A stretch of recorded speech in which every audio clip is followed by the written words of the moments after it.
Why necessarily, but I guess see. we'll call the meeting to order here. And as always, we'll start out with a roll call. So if you want to go ahead with the roll call, we'll get the, and then we'll go with the Pledge of Allegiance. Chair Breckville, Here. Vice Chair Moser, Here. Board Member James, Here. Board Member Laughlin, Here. Board Member Manera, Here. Board Member Scherer, Here. and Board Member Whalen. Here. All right, if you all stand for the Pledge of Allegiance, appreciate it. I pledge allegiance to the flag of the United States of America and to the republic for which it stands, one nation under God, indivisible, with liberty and justice for all. All right, thank you. Be seated. Let's see here. I would ask for a motion to approve the agenda. So moved. Clay? Second. Scott? All in favor? Aye. Opposed? All right. Approval of the minutes from 7/1/2025. Got a motion? So moved. I'll second. All right, Will second. All in favor? Aye. Opposed? Hearing none, okay. All right, the first couple sections here, just kind of let people know where we're going. There's comments from the public and then comments from the board members. These are on non-agenda items, so you'll all have a chance to speak again or come up again on the specific action items. But these are just an opportunity for anybody here for something else that maybe wants to make a comment or, and then, so we'll start with the public. Anybody, do we have any cards? Anybody interested? I have none, Chair. Okay. By the way, if you are going to speak, there's a card over here or outside. You can fill it out with your name and address and that type of thing, so we have a record. All right, the board members, any comments from the board? I have a comment. Okay. I'd just like to commend the board for the work that you do, the seriousness that you take in doing your duties. Thank you, Frederick. Thank you, Frederick. Scott, anything? I do not. Mike? Nothing? Jeff? Will? No, not at this time. All right. I just mentioned, I want to second what, what Fred said. First of all, I want to thank everybody who's here. This is what we're a volunteer board.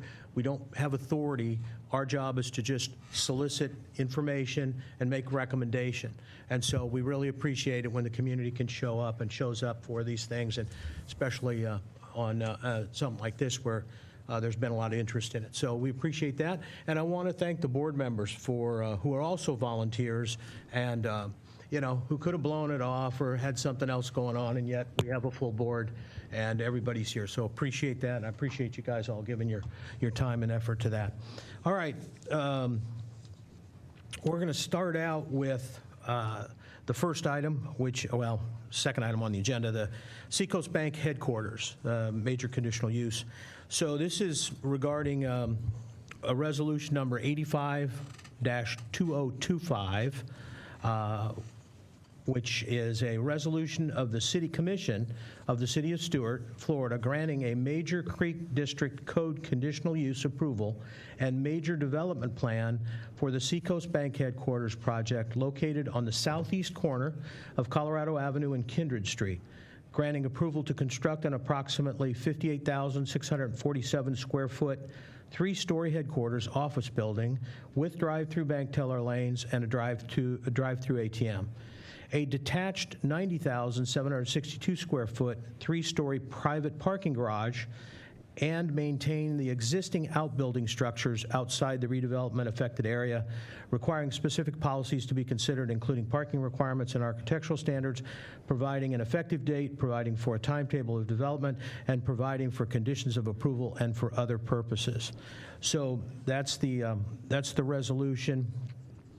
And so I just want to, since a lot of us, are going through this process for the first time, and some of you that go to commission meetings all the time, you hear it all the time. So, but I'm going to take a little bit just to make sure we're all on track of what's going on. So So what we've got here is it's going to be a kind of a quasi-judicial type of program, which means, we would swear in witnesses and that type of thing, and in case there's anything down the road that would need to be acted on. The proposal that's before us is a redevelopment. It's not a development, it's a redevelopment, so I wanted to make sure people understand. That's why this is coming forward, is they were making changes as a result of the redevelopment of their property. So anyway, so what I would like to do is, first of all, ask the board members here about their communications with others. And what I'm going to start, even though technically I would normally go last, I'm going to start to kind of give the board members an idea what we're looking for as to what the purpose of this is. So typically I'm going to ask you, each board member, to let me know if they've had any ex parte communications. That's not a bad thing. It's just communications, all right? So have you had any kind of communications with the public, with the applicant, with the staff in terms of this project? And again, you don't have to say who, you just have to indicate whether you've had any of that contact. I have had contact with the staff, with outside parties in the community, and with the applicant. So just so we know. But I come to this meeting with an open mind. Bretton? No, I have not had contact with anybody, the public or the applicant at this time. Okay, I have not had any contact with the public or applicant. all right. I met with the applicant last week to review the project. Yes, I as well met with the applicant. Okay.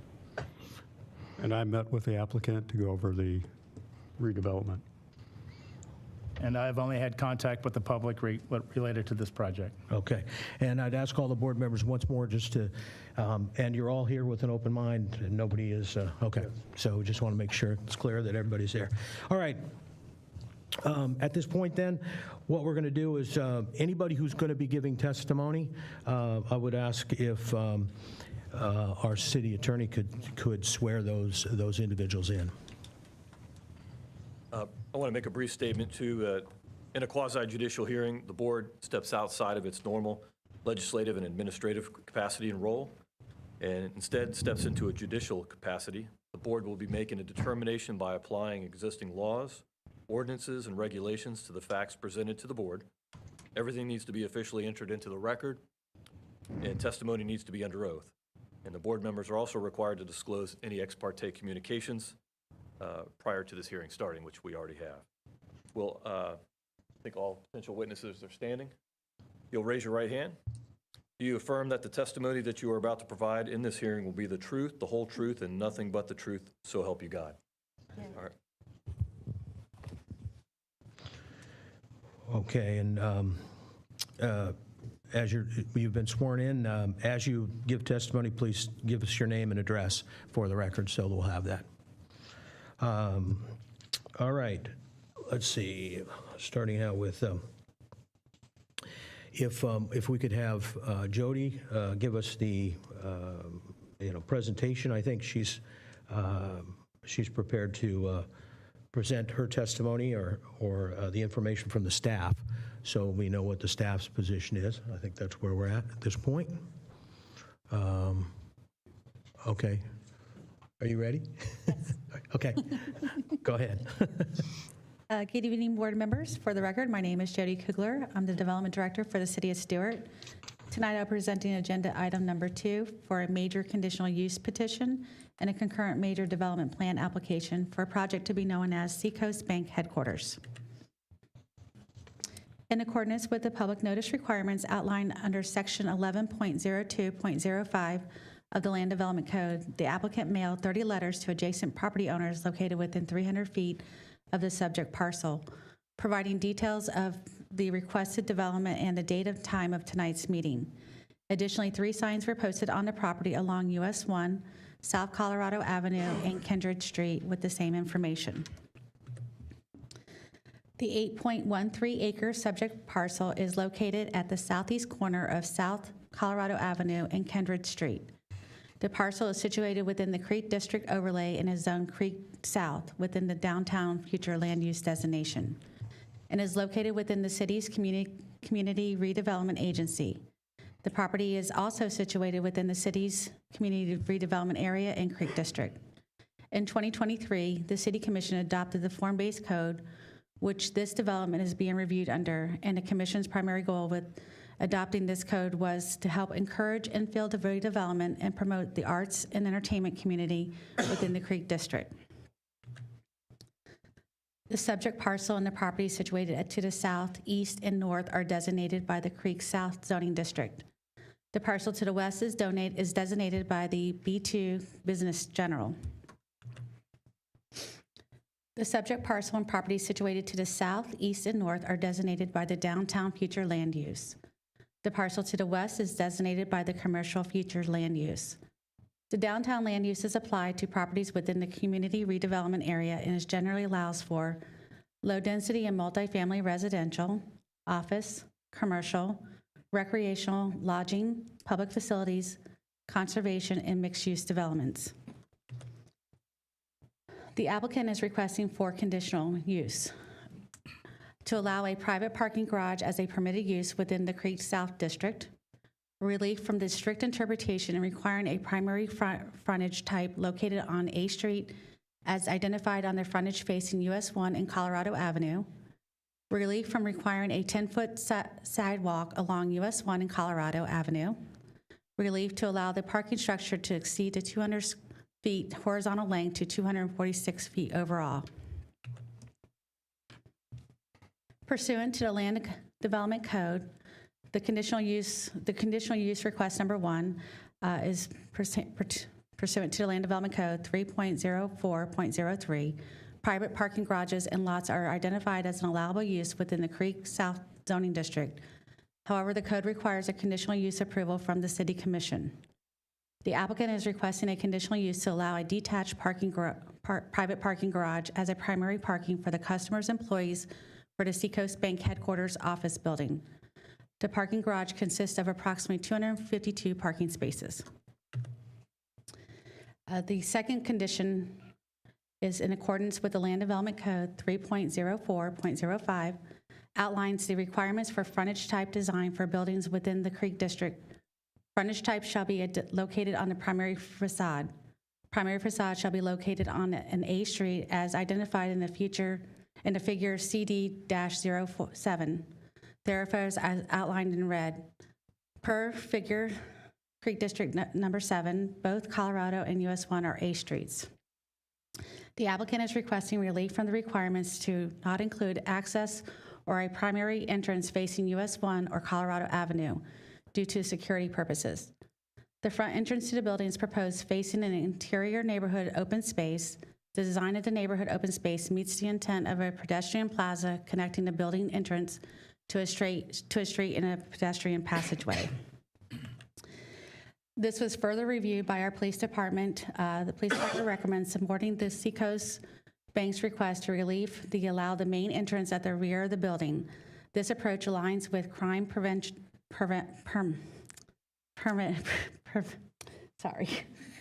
through environmental design principles, enhances customer safety, and provides more functional security design for the headquarters. Condition number 3, in accordance with the Land Development Code, Section 3.04.06, thoroughfare standards, the applicant requires a 10-foot sidewalk along US 1 and Colorado Avenue. The applicant is requesting relief to maintain the existing sidewalk widths of 7 feet along US 1 and Colorado Avenue until such time the existing infrastructure within the rights-of-way can be adjusted for a meaningful addition to the pedestrian sidewalk. In conclusion, the applicant is improvements to include a new 10-foot wide multi-path consisting US 1 to Kindred at the intersection of Colorado and US 1. And you can see that detailed on the slide in yellow. And the last condition, pursuant to Land Development Code, Section 3.04.04.9, parens D, development standards, requires a building massing not to exceed 200 feet horizontal length maximum. The applicant is requesting relief to allow the parking structure to exceed the 200 feet horizontal length to allow 246 feet overall length. The proposed parking garage is purposely kept to a 25-foot length to limit the mass of the structure. The longer the garage allows for a gentle sloping ramps and a safer scenario for users. For developments situated within the Creek District greater than 35,000 square feet in floor area, the major development plan approval must be granted by the City Commission as per Land Development Code Section 3.04.01. The applicant is proposing to construct a new 58,647 square foot, 3-story headquarter building, freestanding drive-through, and a detached structure private parking garage. The property consists of a total of approximately 8 acres. The proposed redevelopment plans has an affected area of about 4 acres. There are 2 existing office buildings on the subject site that will remain operational during the construction of a new proposed headquarters building. Following the completion of the new headquarters building, the existing main office building, which includes the bank branch location, will be demolished for the construction of the proposed parking structure. The existing driveways along South Colorado, Kindred Street, Hudson Court, and Johnson Avenue will remain. The parking garage entrance is located at the front driveway along South Colorado, traveling north, and an existing one-way out of the parking garage at the second entrance traveling north. If you can see that in red, there's one way in, one way out along Colorado. This will help with some of the traffic congestion. Associated site improvements include landscaping, pedestrian connections, refuge collection, stormwater and utilities improvements, public art, on-site lighting, and installation of bike racks. This just gives you a little bit of detail of the building height. The proposed bank building is going to be 44 feet high, 3 stories, and the garage is going to be about 25.3 and consists of 3 stories. 4 stories is the maximum in this area. The existing buildings that's in the unaffected development area, or what we call Phase 2, is 25 feet, and the existing drive-through building that's in the unaffected area or redevelopment area is 15 feet. This just gives you a little bit of a parking table. There's 195 parking spaces required. They have provided 268 spaces with 7 handicap spaces. They also have provided bike racks. This is a proposed headquarters building elevation facing US 1. The applicant proposing an aluminum window wall system with blue tint glazing and window frames to be gray. The exterior architecture elements include longboard Italian rosewood grain finish and a metal screening. The primary building, first and second floor, incorporates precast walls with wood cladding pillars attached to the blue glass glazing that wraps around the entire 3rd floor. And this is the elevation that you would see along Colorado Avenue. This is proposed, this will be the same materials as the front facade. This is the proposed plaza area, which is located between the rear of the headquarters building and the private parking garage. The plaza consists of pedestrian walkways, benches, large shade trees, and artwork. This area can be utilized by the public, including customers and employees. And this is an elevation of the detached private parking garage will be constructed with the same precast walls and open space for each floor. The building will include the blue turquoise wave along the frontage and all sides visible to the public view. The parking garage will include planters and a wide variety of landscape materials to soften the horizontal facade. The applicant also provided staff has reviewed the major development plan for environmental impacts and found that the development complies with the Land Development Code and the comprehensive plan. All tree mitigation will be on site, including preserving an existing oak tree and a banyan tree. The landscaping will consist of a variety of shade trees, which includes, but not limited to, 14 gumbo limbo trees, silver buttonwoods, and 20 southern live oaks. All trees will be planted with a root barrier system and irrigated. The applicant also provided a master sign program that will enhance the overall building. Architectural incorporates a gateway sign for the historical downtown district along Colorado. In reviewing these applications, staff has determined they comply with the standards of review set forth in Land Development Code, Section 3.04.00 and 3.01.06, and were found to be consistent with the comprehensive plans, goals, and objectives. When the reviewing of a conditional use, we should follow the following criteria to make sure the applicant does comply, that the application is consistent with the code and the city's comprehensive plan, will further implementation of the CRA redevelopment plan, will measurable improve the form and function of the traditional neighborhood and characteristics, and has satisfied site qualitative design development standards as set forth in section 6.00.04. These petitions comply with the standards of review set forth in the Development Code, Section 3.04.00, the Creek District conditional use requirement, and is found to be consistent, again, with the goals, objectives, and the policies of the City of Stuart Comprehensive Plan.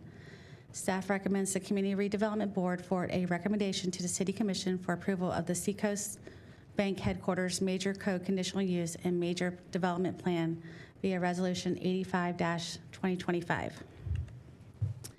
This does conclude staff presentation. The applicant is also present and has a presentation as well. Okay, thanks, Jody, appreciate it. The applicant, if they want to run through their presentation this time, welcome to see what they got, and if there's some things there that you want to add to it, let us know. Just let us know. Absolutely. Good afternoon. For the record, George Missimer with Kotler and Hearing, and I have been sworn in. I'd like to thank Jody for her presentation and all the work that she did on the project. I don't have any comments on her presentation, and I would also like to thank you as the board for being here today and the service that you do to the community to be here and sit in on these meetings, so we really appreciate that. A little bit about myself before I bring Tracy up here to talk about Seacoast Bank a little bit. Tracy Dexter with Seacoast Bank. I was born and raised here in Stuart. Bring my family here almost every weekend downtown, walking through the parks and down by the Riverwalk. So to be a part of this project has been really special for me. Growing up in the area, my first bank account was opened at Seacoast when I was a kid. So I think that's a common theme among a lot of people that were born and raised here in Stuart. So really a full circle moment for me, and it's been a pleasure to work with a great team on this project. So our team of professionals that worked here, obviously the owner and applicant, Seacoast National Bank, an owner's representative for the bank, Tamboni Companies, Richard and Lori are both here this afternoon. Myself, George Mister with Kotler and Hearing, we were the agents and landscape architects for the project. Our architect, Baker Barrios, we do have Mr. Wayne here, answer any questions at the conclusion of the presentation. Our civil engineer was Captech Engineering, Joe Capra is also here today. And then our traffic consultant, McKenzie Engineering and Planning, and Sean is also here with us. So full team here for any questions you have. So Jody went over it. We have two items here, which I believe you got to vote on both of them. We have our major development plan and our conditional use application, and that conditional use comprises the garage as well as 3 minor deviations. We're considering minor deviations to the Creek District Code. As Jody mentioned, it's a relatively new code. It's only been one other project that's come through the city utilizing that code. So with a large-scale redevelopment project such as this, it's inevitable that there's going to be some type of deviation. It's very common in our practice. Different municipalities call them different things. Sometimes they're called alternative compliance, waivers. There's a lot of different terminology for it. Project location, I think we're all familiar with it, located off US 1 in Colorado, in reference to where we are today. And then just a brief note, as Tracy's going to go into the history a little bit more, but we are stone's throw away from the original 1933 location. So, I mean, the legacy that Seacoast has in the community is incredible. So with that, I'll bring up Tracy Dexter, and she can run through the history and a little bit about the bank for you, and then I'll come back and go over the project a little bit more.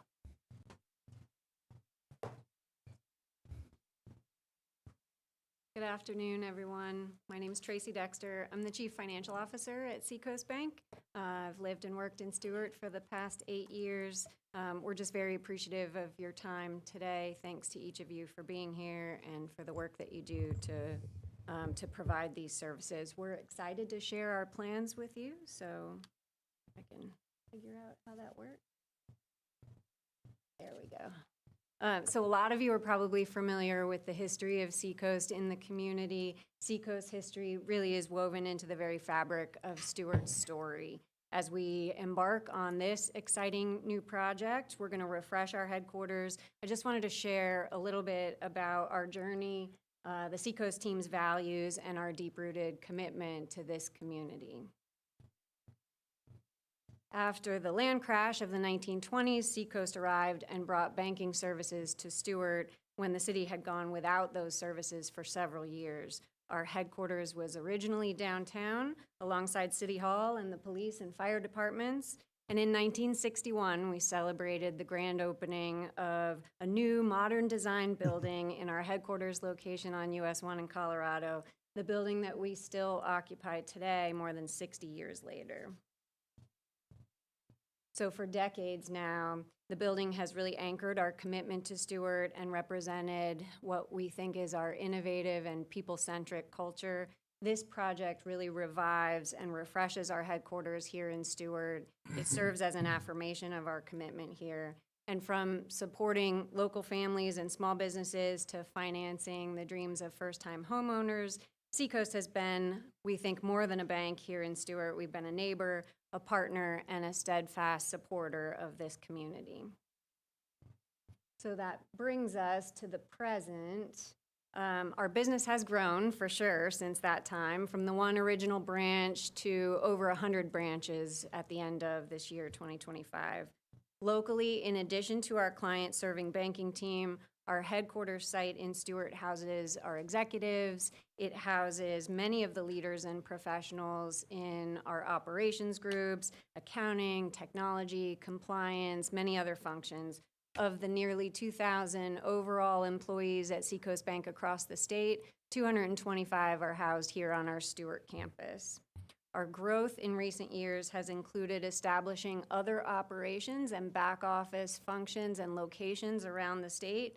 That helps us support local decision-making. That helps provide flexibility and resilience. So our business delivery model is distributed across the state, but our Stuart campus remains as the heart and the center of our growing business, and for sure the largest location of any of our locations across the state. I thought it might be helpful, just beyond the growth in our size, really representing an indication of our success is the frequent industry recognition that this bank receives. We're consistently recognized as having a strong reputation for being a great place to work for our people. Our culture supports an atmosphere for professional growth and celebrates professional excellence. We feel really strongly about, our primary goal with this project is really to provide the surroundings that align with that culture. In the community, as one of our busiest locations around the state, the branch at our headquarters campus is where over 5,000 local residents and businesses entrust us with their deposit relationships. We process 12,500 transactions every month. That's about 600 every business day. So it's really important to us that our flagship location really represent us well for all of that activity. On the financing side, we actively fund the people and projects that make this community vibrant. We do small business lending and mortgage financing. Today, we have $215 million in loans outstanding to customers in the city of Stuart, and the average loan size is about $150,000. Our lending activity enables the success of hundreds of small businesses and has provided financing solutions for thousands of families over the years, fostering economic resilience and prosperity year after year. Our 225 local associates spend hundreds of thousands of dollars each year at local businesses. So they frequent lunch spots and coffee shops, the dry cleaner and gas stations. As a corporate entity, we spend another hundreds of thousands of dollars every year in Stuart, celebrating events, hotels, catering activity. We also rely on our local businesses to help us maintain our facilities, provide supplies and services to our business every day. So not just the numbers, I am the CFO, but our impact is not measured in dollars alone. We really believe that the vibrant communities that we support are built through our active involvement and meaningful engagement. So our employees volunteer over 1,000 hours each year here with local organizations. We sponsor annual community events, financial literacy programs, we sponsor food drives, we host blood drives, we collect and donate school supplies, so many other efforts. So through that team's leadership and their individual efforts, Seacoast people are really committed to making Stuart a better place for all of us. Our redevelopment proposal keeps our headquarters and those people right here in Stuart. Our vision really is to create a modern and dynamic campus that will continue to anchor our presence here for decades to come. The new headquarters will enhance our operational efficiency and improve our customers' experience. It also provides our associates and meeting groups with a beautiful facility that matches their level of professionalism and really shows them at their best. It also provides a distinctive gateway for downtown Stuart.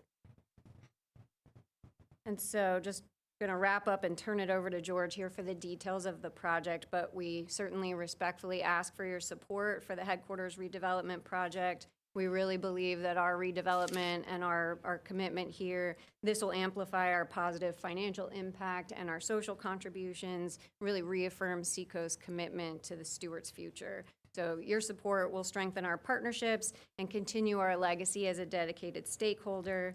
Really appreciate your time and consideration. Without further ado, George will get to the details of the beautiful project, and we look forward to answering your questions and just working together to get it done. Thank you. Okay, thanks, Tracy.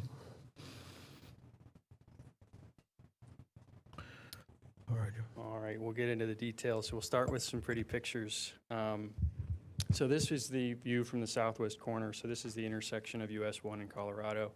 You'll note that there's a lot of infrastructure that's not being shown. A little difficult to draw that in, and it would significantly distract from the beautiful building that we designed and the landscape. But I'll click through a couple of these slides.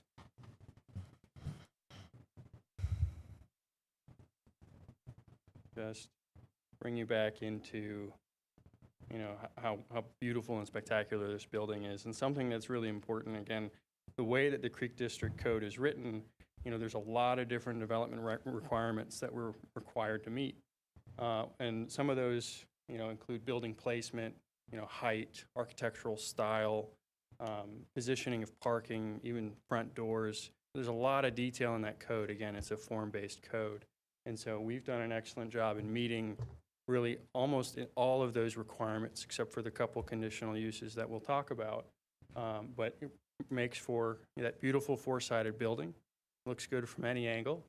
And just a substantial improvement and investment into the property. So again, the total site acreage is a little over 8 acres. The redevelopment plan is about half that. It's about 4 acres. And Jody went over the land use and zoning. I won't dwell on anything. I'll try not to dwell on anything that Jody already went over. So looking at the existing site, what's out there today? So there's an existing about 70,000 square foot headquarters building, which encompasses the headquarter offices plus their branch location on site. There's also the Kindred building, a little over 27,000 square feet, and then the existing drive-through facility. So obviously through this project, you know, we can't be tearing down the building before we're ready for them to move into the new offices. So we have to keep the existing offices open through construction. So that leaves us a portion of the property that, you know, we're going to redevelop. And then once that is finished, they'll move the offices into the new building, and then they'll be able to demo the old building. Now, beyond that, the code also requires us to put our building in that location based on the building frontages, the setback requirements, and a number of other factors. So those two items working together. Now, looking at the site plan, again, that location of where we'll be developing initially, and then once that's finished, we can work on the balance of the site. Something that's really important that Jody touched on in her presentation is that this is an infill development, right? This is an infill redevelopment of the existing site. So it's a existing headquarter corporate office within our town with employees here on a daily basis that's looking to reinvest in the community. So from a draw on public services, there's not an increase, right? It is all the services needed for the facilities already being provided to the site today.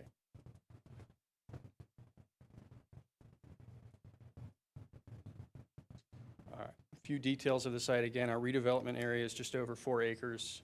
Our green space required for the site is 20%. It's about 0.82 acres, and we're providing more than 1.5 acres. So significantly more green space provided than what's required. And part of that is based on the format of the redevelopment that we're proposing, including the parking garage. Without that parking garage, a significant amount of that green space has to be converted into impervious area for surface parking. So we're required 195 spaces per the code. That's a standard within the Creek District for all commercial uses. It's 1 space per 300 square feet. And it's significantly less than what we know Seacoast needs are today. But with more than 225 employees at this location alone, they need significantly more parking than 195. So Seacoast, one of the benefits of having the end user as the developer is that you know what the parking counts are and they're going to build to what they need rather than what the code is. So we're not going to have parking problems down the road. And we're meeting the development requirements for building height, lot coverage, all the requirements within the Creek District, but for these 3 items we're meeting. All right, from an access and analyzing the existing site, if you've ever been there, there's some confusing things about it. Again, it was developed in the 60s. So off Colorado, there's an entrance and an exit. These are not two-way accesses. It's in only and out only at those points, but they're extremely wide in pavement space. We'll go over that in a little bit more detail. On Hudson, there's an entrance for a one-way drive for an ATM, as well as a combined driveway access, which creates somewhat of a conflict point. So through our redevelopment, we're simplifying the access points. We're not reducing them on Colorado. We're keeping the in and the out, which is consistent with the current traffic patterns. We're not going to be confusing people when it gets developed. They'll still understand the flow and as they come to the new site. On that location where it was a little bit confusing on Hudson, it's only an exit for the new drive-through, so we don't have that intersection with multiple driveways coming together. And then we have an in and an out and a new alley that's proposed to connect Hudson to Kindred. Now that's a recommended element within the Creek District Code to bifurcate this site to create an additional access point so someone on Hudson or someone on Kindred could cross through the site and shorten that time of travel. Now again, talking about those access points, comparing existing versus proposed in terms of the dimensions that's being shown. So on the existing, which is on the right, you can see there's 0 landscape provided between the 2 properties, and the property to the north is that used car and maintenance facility that's there. And that northern driveway, which is the out only, existing at more than 35 feet wide, which is significantly wider than what's necessary, especially because it's a right out only. So reducing that pavement width down to 12.5, it's more than adequate for turning radiuses and circulation, but it reduces the amount of hardscape, again, picking up some more green space, making it a little bit more sustainable and efficient. Now on the south side, the entrance only exists at more than 30 feet. It's a little bit confusing because as you enter the site off Colorado, you have a choice to either go straight to the parking lot or make that left to go to the ATM. And so now we don't have that immediate choice. It comes a little bit later if you want to go to the north to get into the garage or again exit the site. It's a little bit simpler, it's a little bit slower, a little bit nicer for employees and customers. Circulation, again, internal to the site. We have our main access off Colorado connecting to our north-south alley connecting Hudson and Kindred. Then we have our drive-through, which goes to the south, exiting onto Hudson, and our one-way into the garage or out from the site. The garage does have 3 access points.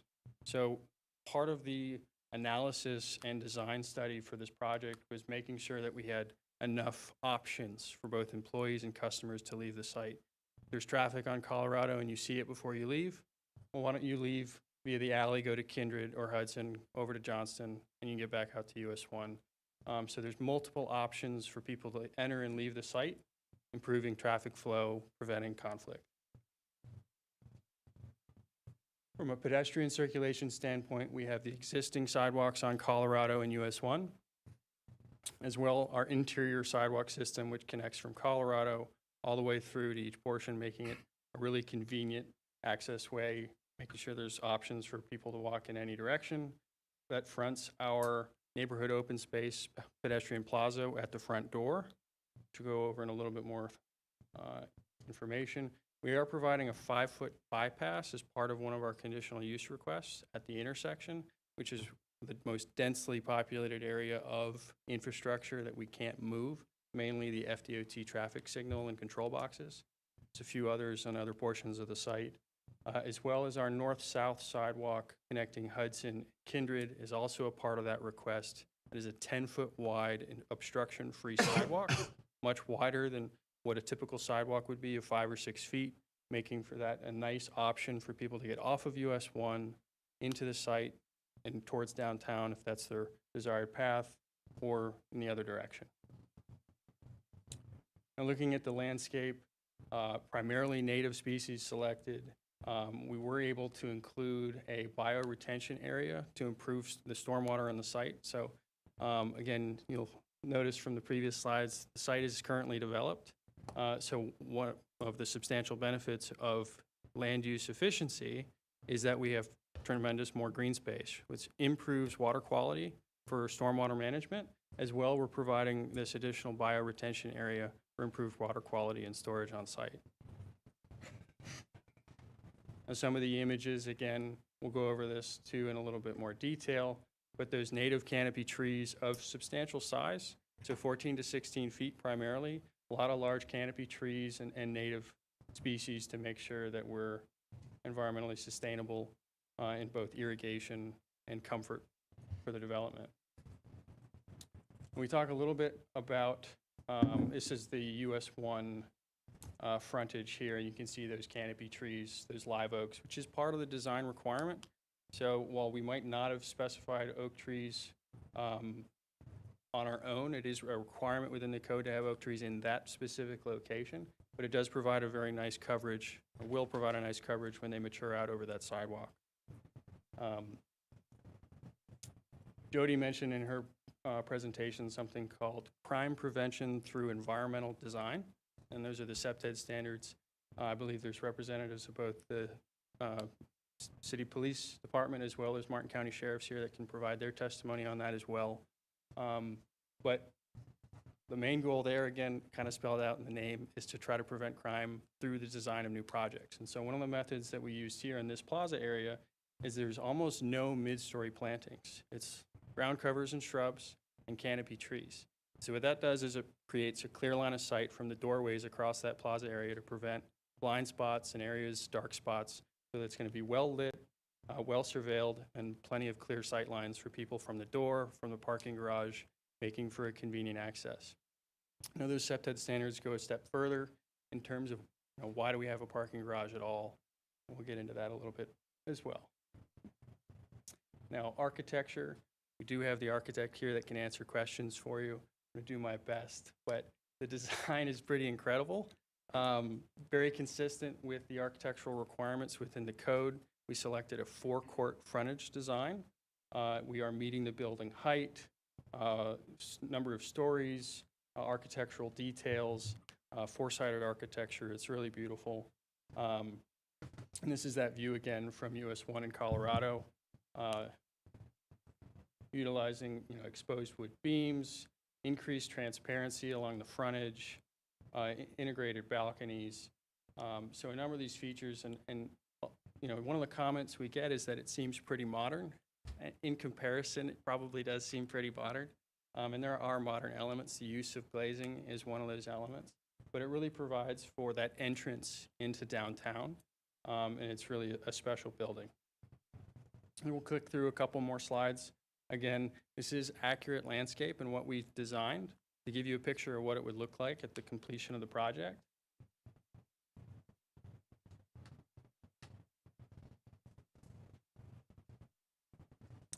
And this is that parking garage, again, with that Seacoast wave designed in as an architectural articulation on the outside of that garage. Now, talk about the conditional use a little bit. The conditional use really has to meet 4 criteria spelled out within the Creek District Code. Jody went over it already, so I won't read it again. But those are the 4 elements that we have the burden of proof. And per staff recommendation, we meet all of these criteria. So the conditional uses for the parking garage, why have a parking garage at all, is probably the most sustainable option for parking, for vehicle parking, for new development, especially for redevelopment in an area. So with increased sustainability through land use efficiency, we're promoting safety through those SEPTED standards by providing a closer access point from the building, especially for a financial institution where you got to worry about people watching you from the front door. So it shortens the gap, the distance from the front door to your car, providing for additional lighting and security measures as well. Again, we talked about the increase in green space. There's a reduction in heat generation because you don't have a large open asphalt parking field. And then stormwater management efficiency, you're shrinking the footprint of that required spaces. Remember, 225 employees. So you shrink the footprint of that garage, it shrinks the impervious area. And then again, like we said, safety protection of employees. So the conditional use requests, those design deviations, the first one is for that front door. So we would be required by the code to provide a front door on US 1. And for numerous reasons, we'll boil it down to safety. It's not good practice for a bank to have a front door directly out to the street. So we're proposing our front door facing that neighborhood open space, which is allowed within the code, but it's still a design deviation. And so here's that view of that front door entrance. Again, shortening the distance to your front cars. You don't have an access point directly off US 1.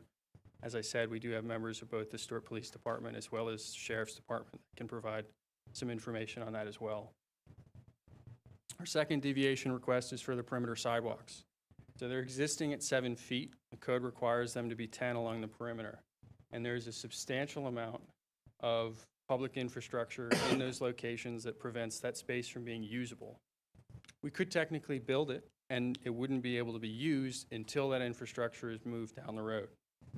So as mitigating the request, we're providing that 10-foot wide sidewalk, bifurcating the site, connecting you from US 1 all the way to Kindred Street. As well, we're providing that bypass sidewalk at the intersection.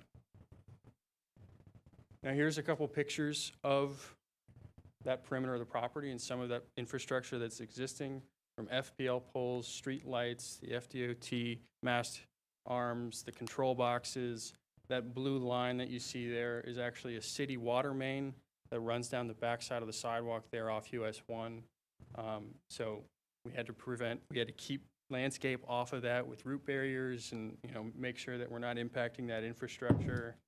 On Colorado, same condition. There's just a number of obstacles to make it work with a 10-foot sidewalk. We don't think it's good planning to put it in now, causing a potential hazard. And our final deviation request is for the parking garage length.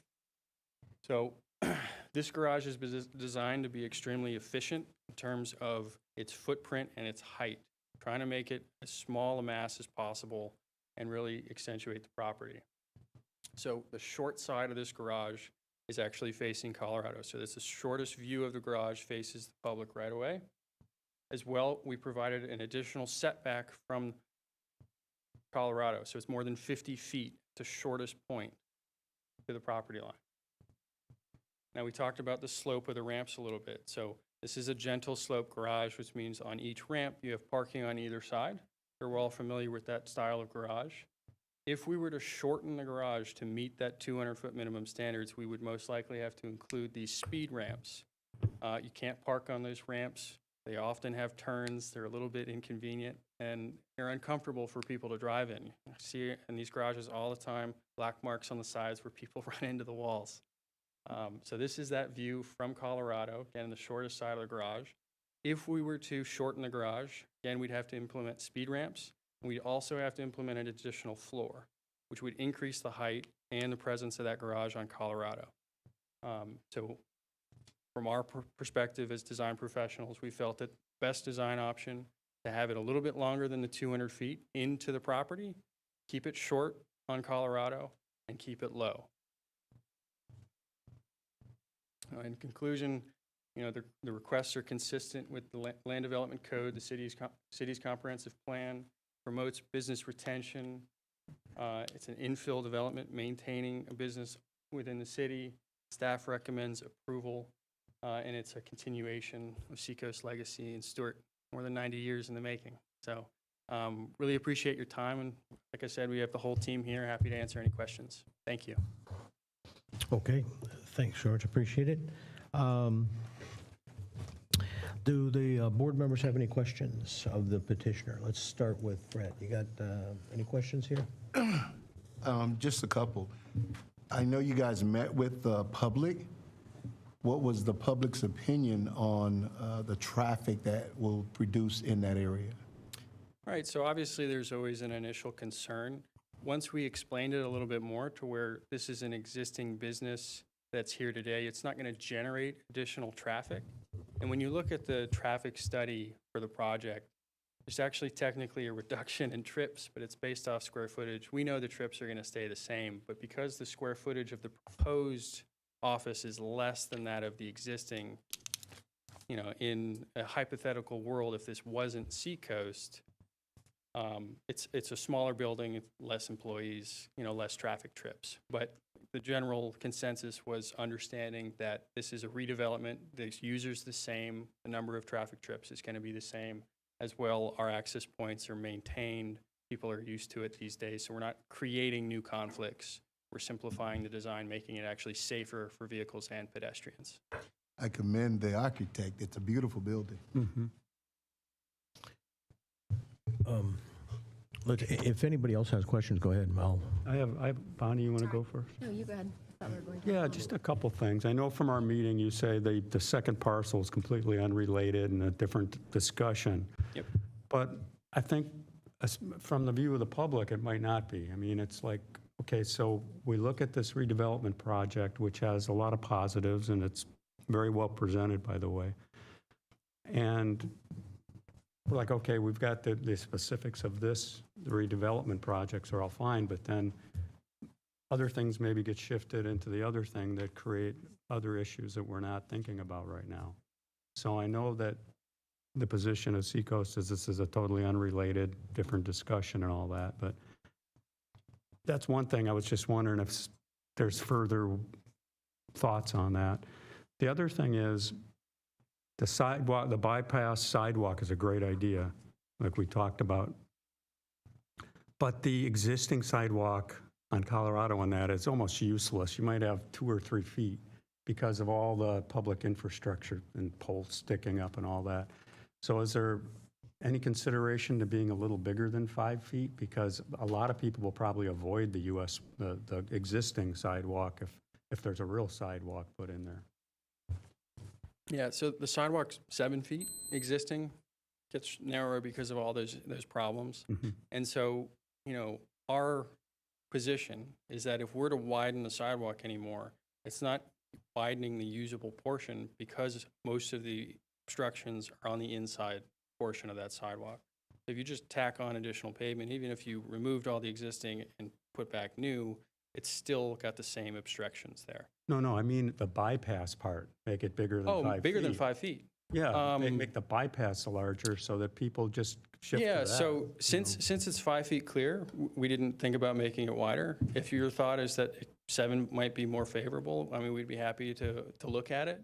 There's probably enough room there, but like we said, without any obstructions, 5 feet is still a decently sized sidewalk at the corner there. You know, we're trying not to take too much away from the landscape at that corner. Right. But, you know, we appreciate that comment. And then just to note on the first item, if we're talking about what ifs and potentials, every property within the Creek District has a potential to be redeveloped. So we just happen to be coming in with a proposal that redevelops a portion of our site for a brand new corporate headquarters for Seacoast, which is pretty spectacular.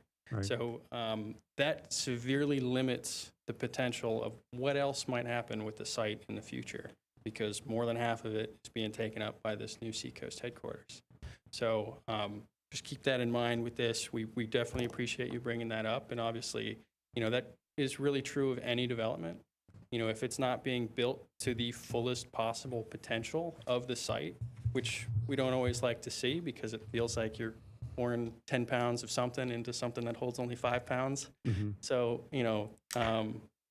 just any property within the district has that potential to be redeveloped.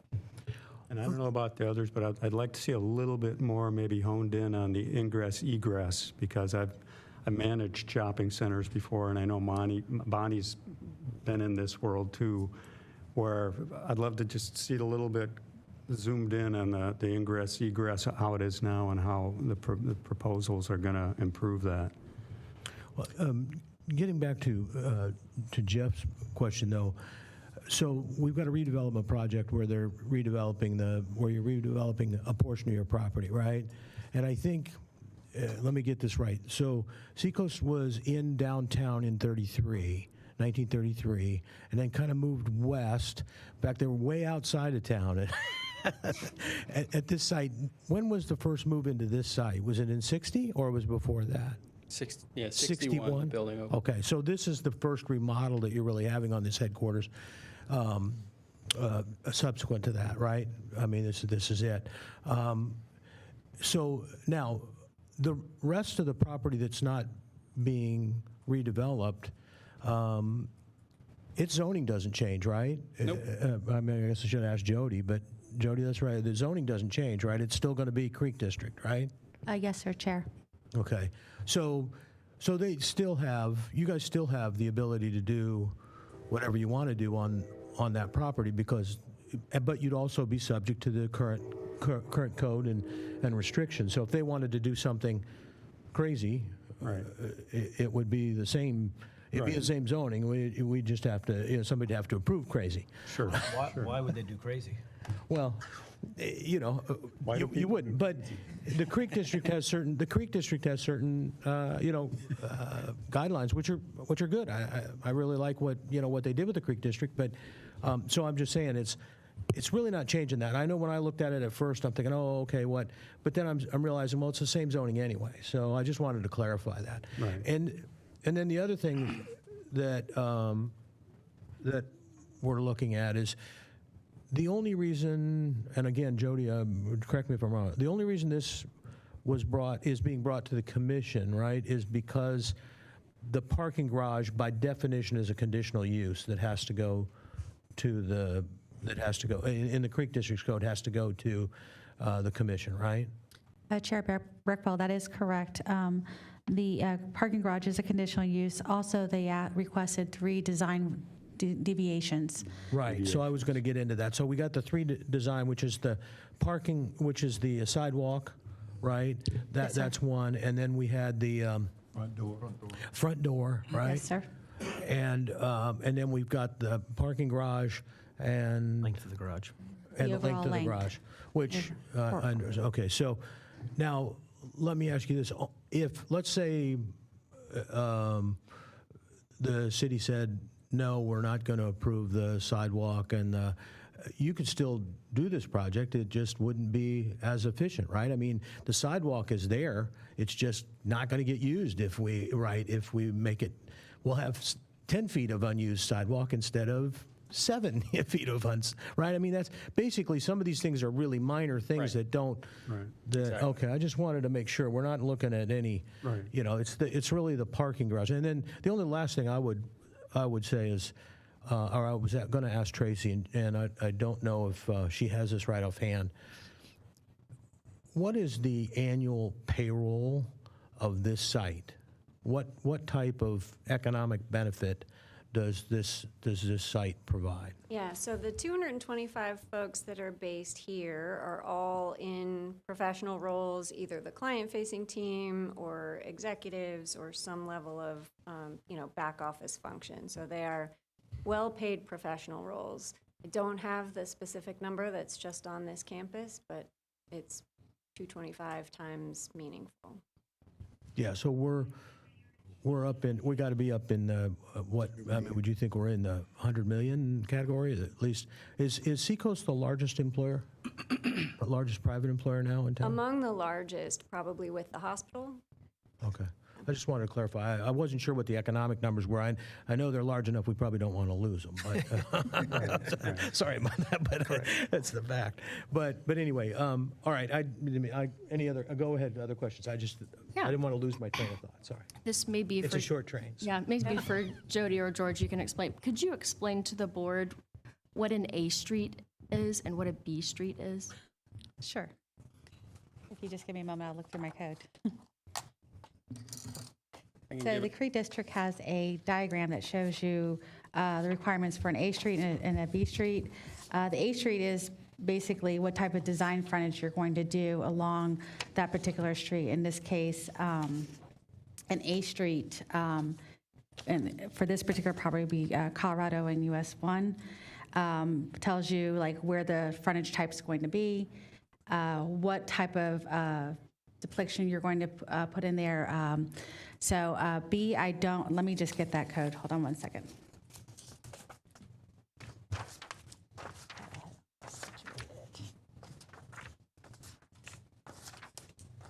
It's a basic categorization and hierarchy of streetscapes, right? So your more prominent frontages are the A streets, US 1 and Colorado are really the most prominent. And then you have smaller side streets like Johnston or Hudson, which I believe are both B streets. And then there's a whole nother, list of street categories, alleys, and different types of streets, and there's certain design requirements for each. That's the basic synopsis of it.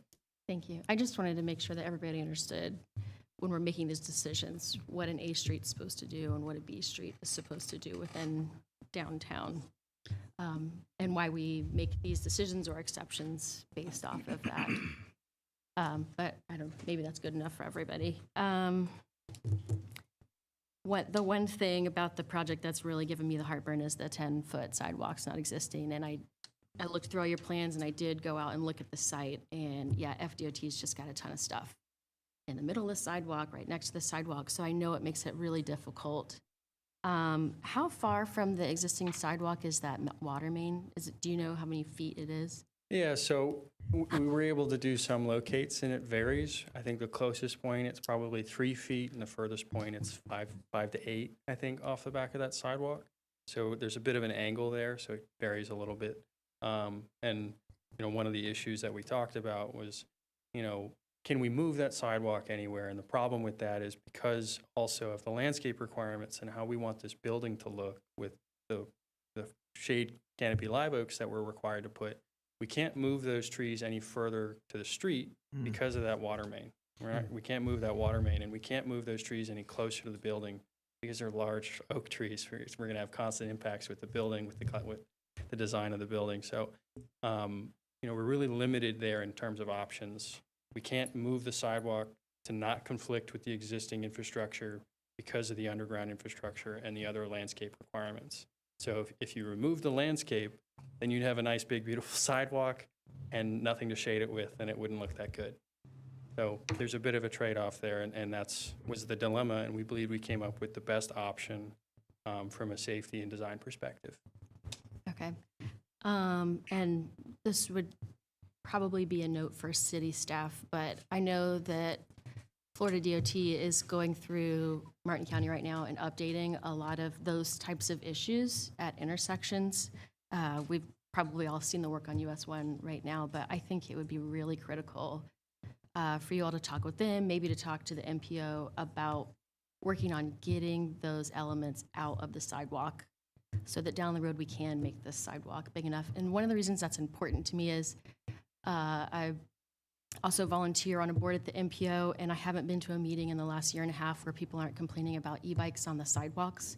So the wider we can have our sidewalks so they can function more like a shared use path, the better for everybody who's going to use them and who could potentially use them in the future. So that's just a note for you all to keep in mind. Any other questions? Yeah, I have a couple questions. Go ahead, yeah. Okay, thanks. All right, I had to look up the Creek District Code. Like you identified, this is maybe the second, maybe potentially the first major project to come forward. And related to the parking garage, in code 3.04.03, I'll summarize what it says. Shall not have a horizontal length or width of 200 feet without a street, alley, or via providing through access to another street, alley, or via. A via shall be a minimum of 10 feet. Now, the design showed you had 3 entrance points. So in theory, would that classify as basically a through via? In theory, can you count driving through the parking garage as your via, or how does that work? I certainly wanted to make that argument, but we felt it the safest option to just bring the design deviation forward is what it was. Okay. Because we knew it would be talked about. So it certainly could be considered that as well. We have the 10-foot, bypass through the site just to the east of that garage, which is the sidewalk that gets through. But I appreciate. Yeah, okay.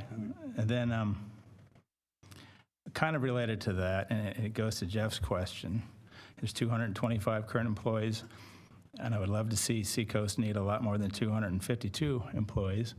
But it does bring a question of what's going to go on in phase 2. And so there is a public concern about that. So it's kind of an unknown, in my opinion. It's just my opinion. It's your property. You should be able to do what you want with it, as long as you don't go crazy. All right. So, that's I think a legitimate concern of an unknown. So it is what it is. The other question I have or concern, it's due to security. The frontage, you want a variance or exception for the frontage type. And you don't want the front door on US 1, and I understand it, and I could be wrong. I haven't read the entire code for Creek District, but the way I understand it is they want a very aesthetically appealing front entrance from the roadside. So you're asking for this exception. Is this correct? Yeah, so there's a few things to unpack with that. And so when you look again at the Creek District Code and the reason it was brought forward and the types of developments that it foresaw, it didn't really consider a large-scale corporate headquarters office building. For the smaller properties along Colorado, it makes a lot of sense. You're not going to have parking out in front of them. You're most likely going to have a front entrance off the street for a retail shop or an smaller office, real estate office, something of that nature. But with a financial institution headquarters with a branch location inside, if you're providing a front access door out to the street and to your parking lot, you got twice the amount of exits to monitor, which you might think, okay, why don't you put up a camera or something? Or why don't you just not make it a usable door, which defeats the purpose of the code entirely, and then you just have a sidewalk leading up to the building, which would cause confusion, and you don't want people doing that. But from a safety and security standpoint, especially for a bank location, and we saw it recently in Palm City, where when you have your front door out towards the main street, it's an easy opportunity for someone to run in and run out back to the street. And there's convenient ways via US 1.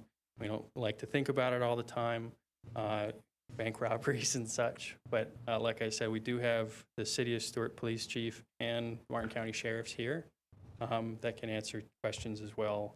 If you wanted to ask a question of the police chief, he could go over their analysis of the site and their support of our requested deviation. Okay, and on that same track, you have right across the street is the Bank of America building, which is a pretty tall building.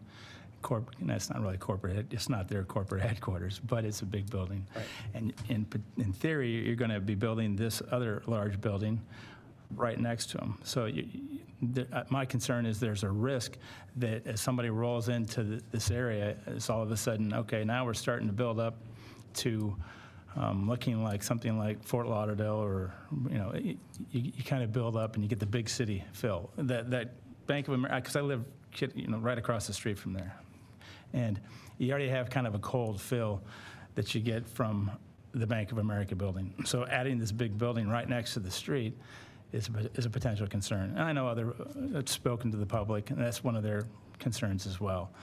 So maybe the setback, to go back to your point about security, maybe if there was a setback off of US 1, that might reduce some of the risk. Just throwing that out there. Okay, another question I have, that particular intersection tends to flood a lot. I saw in the designs you're anticipating this is a mean rainfall of 57 inches, or 57.00, I assumed inches. Let's see here. Also, it said a wet pond area in the post listing. There's no wet pond area in pre-listing. I don't know if you know, but what are the impacts of rainfall? Because like I said, when there's downpours, like we had a couple this summer, it's literally getting to the intersection in my little car. I literally almost had water over the hood, right? So it's crazy. Yeah, a nice detailed response to that one. All right. Good afternoon, board members. Joe Capper for the record, civil engineer for Captech Engineering.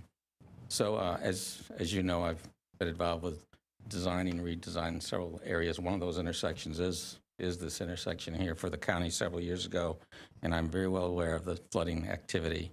One of the things you should understand is the actual location of where the new bank building is going to be placed, as well as where the parking garage is actually a area where there is no discharge of water. Basically, the water just sits in that area, and there's some minor retention areas there, but not significant. So basically, the water just fills up that area, ultimately goes into the roadway.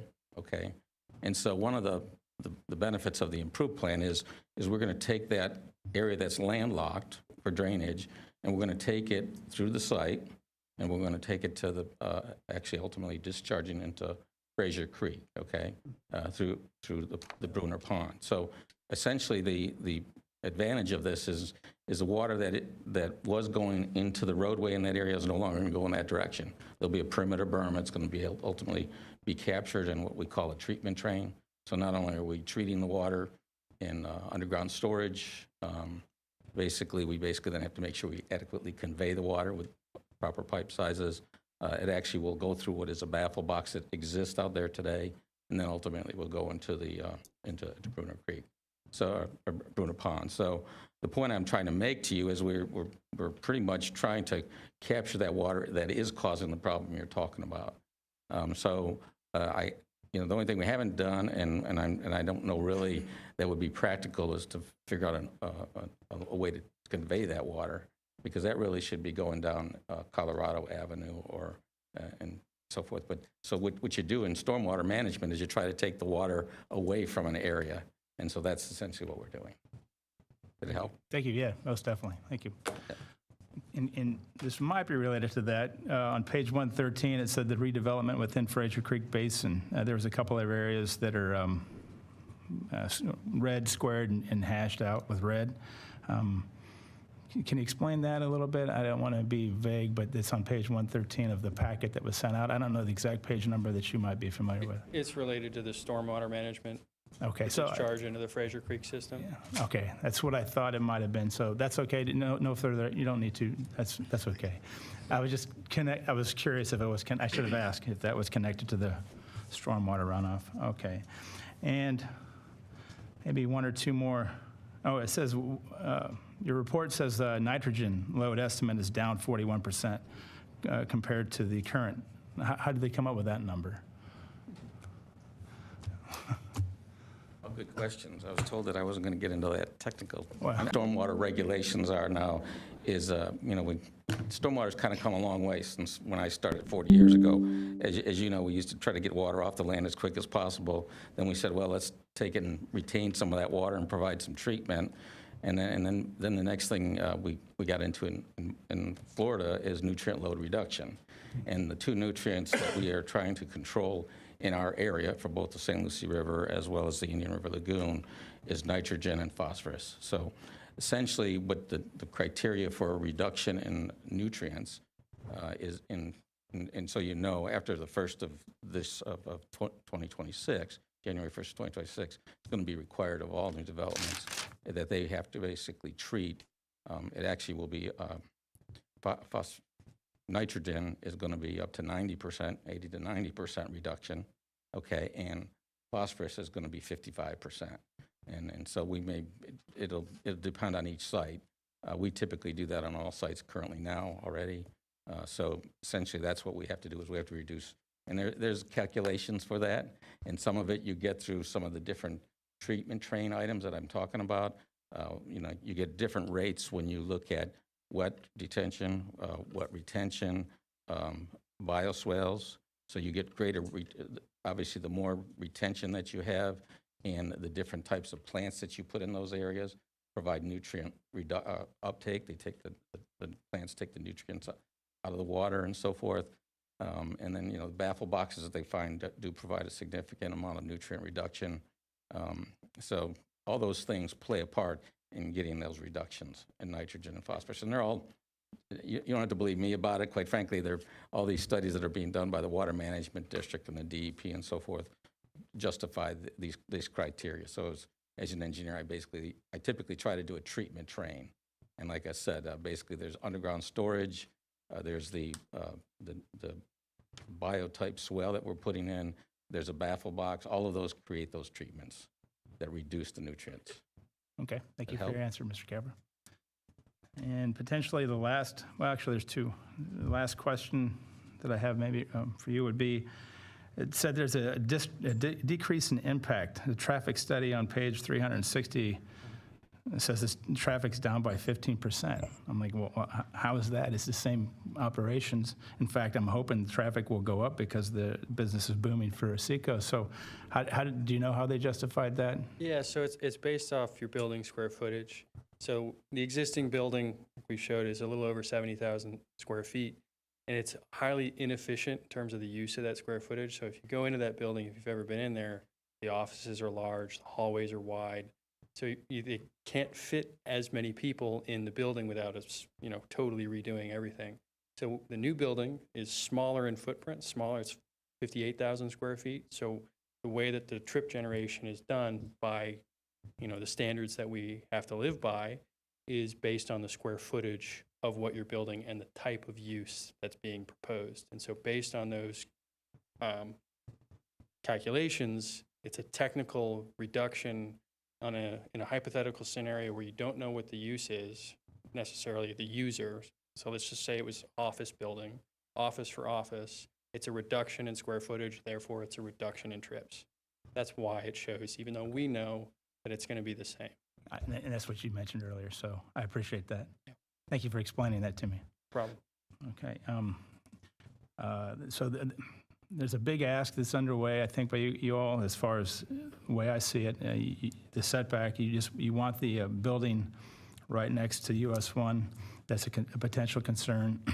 And I've heard from people, and I'm going to maybe ask Tracy on this. Maybe she knows, maybe she doesn't.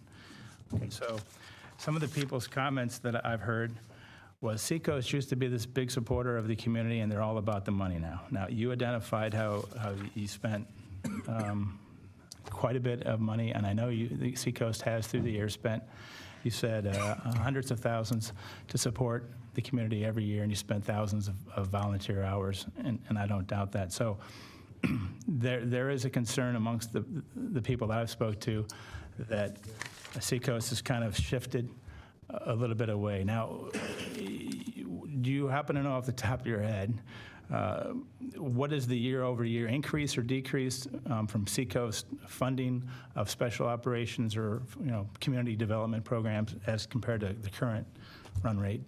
Yeah, it's about the same year over year. And so as we grow, we do have a footprint in other communities. And so money and funds for community support initiatives exist in all of the communities where we do business in the same way that the local teams volunteer at their local events. So that continues to be sort of distributed across the footprint. So as the base of activity here grows and deepens, our financial commitment remains. So there's no change year over year, but there are, I would say, maybe additional indirect considerations. Our service on local boards and leadership. The involvement with the United Way has probably been the most significant, about $1 million over the last 5 years to United Way that's distributed here. Okay, very good. Thank you. Thanks. Thanks, Mark. I would say, just as a side to that, when I was on Main Street, I think the difference is, and we're seeing it with a lot of the banks, they're shifting, because of what Tracy said, they're shifting to trying to, be equal across their bank footprint, but they're shifting to labor from dollars. We used to get a check for $10,000 every single year from Seacoast. in exchange, they now provide labor, fundraiser, activity type things. But and all the banks have been doing that lately. I wish I'd get some of that money back. Make it a lot easier. But, okay, so before we go on, I'll just ask you, any other board members have any other questions? I have a few. Okay, good. Yeah, going that way and upstairs. Maybe the first one for Leave the light on. for Jody. So thanks for all the prep for this and the package. I think, if I remember right, 342 pages. So that took me more than a few minutes to read through. And I may have missed some of it, but some of the documents indicated I think it was like July 2024. There was some 2024 activity. I guess my question is around the timeline of the project, or did the applicant come to us, I don't know, a year ago or something? Was it started, or when did this project start with the city? So the applicant had pre-application meeting with us last year. We did get held up a little bit with the zoning in progress that the city commission was in, and then the applicant submitted back in March of this year. So the conditional use in the major site plan. So they officially submitted in March of this year. Got it. So I'm just trying to understand I guess maybe they submitted or were planning to submit last year, but as you say, this is zoning in progress. Did that stop that process, or maybe that held it up until March of this year? And I guess what I'd ask is, what is different today than then? So I think the confusion is they had a pre-application meeting in last year. Got it. They did officially submit, but they withdrew, waiting for the zoning in progress to see what type of amendments that the board was going to make and to see if it was going to affect this particular redevelopment project. So, and after the zoning progress looked like it was moving forward, the only thing that would affect this particular project was the parking requirements, which they did meet regardless if you had the zoning progress ordinance, if you applied that ordinance today, or if you applied the Creek District, because it's just 1 to 300. So they meet their parking requirements. That was the only change that was made through the City Commission for this particular project that could affect this project. So the ZIP exercise, is it safe to say the ZIP exercise delayed the project? I'm not sure if it delayed the project. I think they were just trying to, we met on several different times. They trying to hone down what deviations they would need from the code, and working with Treasure Coast Planning Regional Council, who actually developed these form-based code, and working with staff. We were trying to hone in to try to minimize all the deviations needed, which they did achieve very well. So we were now down to 3 waivers. Got it. And sorry, these are not in any particular order, these questions, but the so-called Creek District Code, how old is that? It was adopted in February of 2023. There's only been one other development that has applied this code, and that was your Creekside Hotel. Oh, right. And they did ask for some deviations as well. Same process they're going through today. Thank you. Now maybe for the applicant, it might sound silly, but bear with me a minute. So I saw on one of your early slides, there were a lot of folks involved with the project. You had engineers and architects and designers and yourself and land planning. I suspect you guys are pretty sharp at land planning and projects and all that, right? So I think you've probably put together a pretty good project. Some folks have commented on the architecture looks great. And I also think, what I'm saying is you're pretty smart at what you do. I think otherwise you wouldn't be here. Our city staff folks, I think Jody and team also pretty sharp. They actually know how to review projects, and I think they've done a great job with this. So I think that's why we are down to such a very, very small couple of details to consider. So I appreciate that on both sides of that. So the project is also within the CRA, and I think one of the key things, if there was ever a great example of a project in the CRA, as you all often mention, Chair, investment, reinvestment in the downtown, in the CRA area, this is it. You probably couldn't get a better project. So I'll just state that for the record. It's meeting all of the goals of the CRA, which is what we are here for and help to make recommendations for. And meets the comprehensive plan, which I think is critical. A question, where's customer parking in this space? Right. So the intended customer spaces would be the surface parking directly fronting the plaza. If those are full, customers would be able to go into the garage.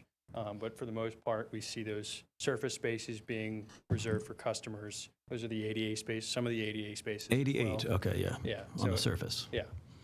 It's most convenient parking to the entrance, so they'll be the quickest in and out as daily customers. Yeah, so I do appreciate the commitment by the applicant and to the community and to Stuart, and having been here so long and hopefully for a long time in the future. And now I want to mention trees. So I think Board Member Moser and I often have debates about trees.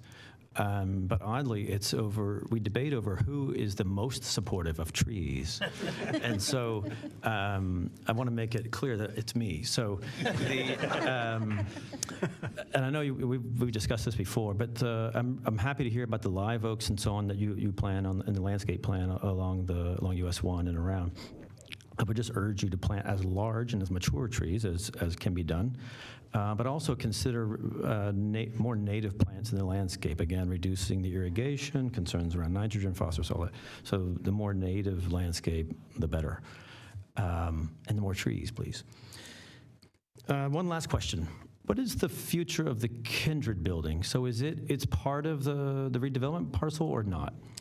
Yeah, so it's outside the affected area of the site plan.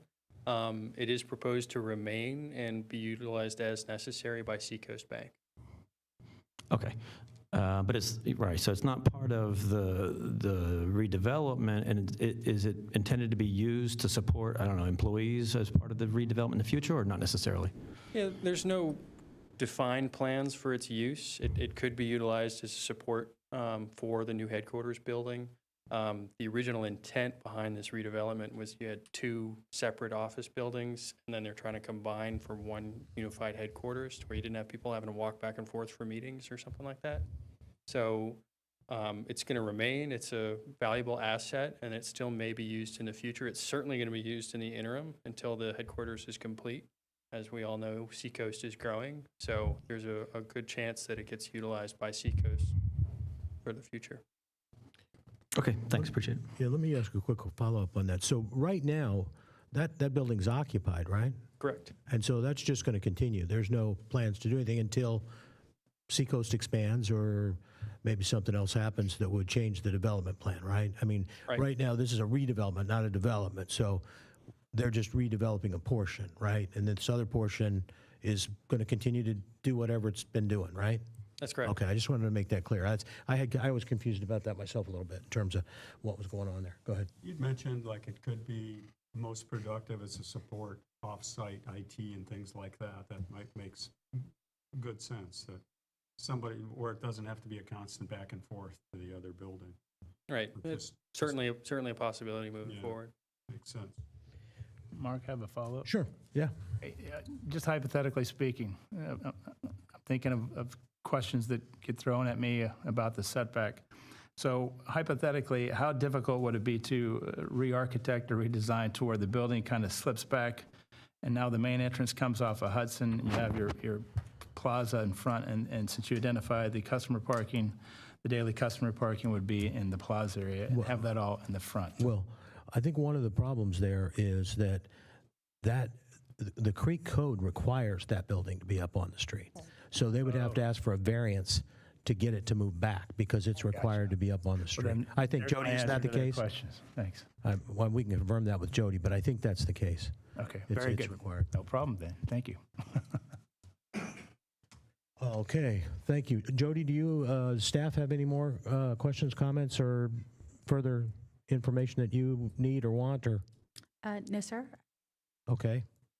All right, then at this point, I guess if the, I guess from that standpoint, I guess we've finished the general portion of it.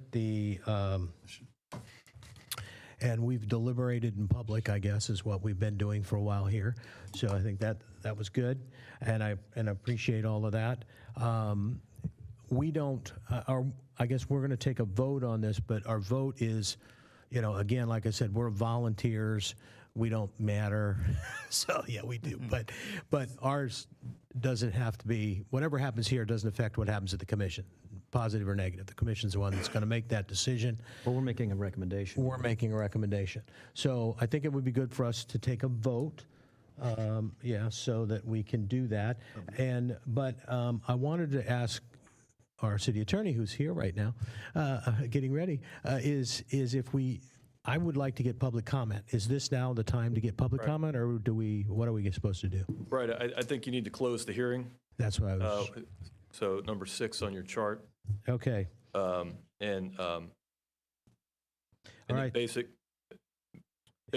then you can go to public comment, but you probably could also entertain a motion, motion for approval or whatnot, and then open it up before we vote, right? I think traditionally we do a motion first. Yeah. And then we have public comment Okay. before you actually vote. All right, if there's no other, if there's no other questions or comments, we'll close the hearing part of it, the fun part, the quasi-judicial. I love that word. But anyway, so, let's move into, go if I You want a motion now, yeah, right? if we could have a motion, and then. Is that correctly? Yeah, So I would we'd like a move, motion in a second, and then it brings it to the floor, and then we take public comment before you guys deliberate and vote on it. I would move that we approve the applicant's, the application for the project, and accepting the recommendations of staff to support. A second. Okay, got a second? Okay. All right, we've got a motion and a second. So at this point, we'll open it up to public comment, and anybody wants to make any comments or has any questions? I have public comment, Chair. Okay, go ahead. Jimmy Smith? Oh, wait, we're closing these public comments. Oh, well. Hi, my name is Jimmy Smith. Hey, that was a good debate right there. I just wanted to say to the board, I was looking at the sidewalk situation, and then when you go over there and take a look at it, there's a lot of stuff in the middle of that sidewalk for, a wheelchair to get down there. Mm-hmm. So you all brought that point up that maybe in the future, maybe you need to make that very important point to the state or whoever put all that stuff in the middle of the sidewalk. It's going to be hard for Seacoast to not make that additional change there because of the pipe, the water line and stuff. So I looked at that because there was some complaints that someone was having about that. And the other part about that front door to the street, I just want to ask if it come to that point, would it be that if you did put a door there, to just hypothetically speaking, if you did put a door there, it just would be emergency door, just in case of fire or anything like that for that over spot. I'm just saying if it do come to that point for the commissioners, would we pushing a hard bargain if they're just concerned about a door. You don't have to answer that now, but just something to think about. But I also want to say this. In 1961, I was just coming to Stuart, and I ain't going to tell you how old I was then, but... You were 3. It was turning over to become First National Bank in between 61 and 63. And I remember I was sharing with the young lady that at a certain age when I went to Hope Sound, Dunbar Elementary there, first, second, third, and fourth grade. And I remember when they had, later on they had the little Christmas, you put a little money in your banking account, waiting on Christmas to come, you have a little savings. And I think the bank used to give a little extra towards whatever you put in. And I was so excited I think I only made about $20 that year, but they did put 20 or something in there. And you know, just to look at those things, that bank being a family bank here, that bank has really built Martin County. I mean, I got nothing against the other banks, but except one thing. It's hard to have a family relationship with an out-of-town bank, okay? We have multiple banks here, and then not on top of that, to get any support for different organizations here in Martin County, you have to go all the way to Atlanta, to the National, you have to go all, but we have hands-on right here with Seacoast Bank. Hands-on, you got a family bank, you got employees that we talk to, and I thought that was a fast 3 minutes. But anyway, I just want to just say why it's so important that you all are really looking into that, you know, for this bank to be, because it's going to enhance, it's going to bring more opportunities for us here in Martin County, and we need this. We need this. Right now, we need everybody to hug one another because this world is getting crazy, and we need to love on one another. So my support of Seacoast Bank. Thank you. Thanks. Duncan Hurd. Who do we?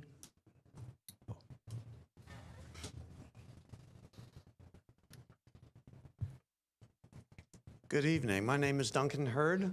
I reside at, you need my residential address? I have it here. You have it. My wife and I own the Gilt Complex, a custom framing shop at 608 Colorado, and for years I was highly involved, still am parenthetically, but highly involved with a nonprofit that works within the Creek District. I was president of that organization.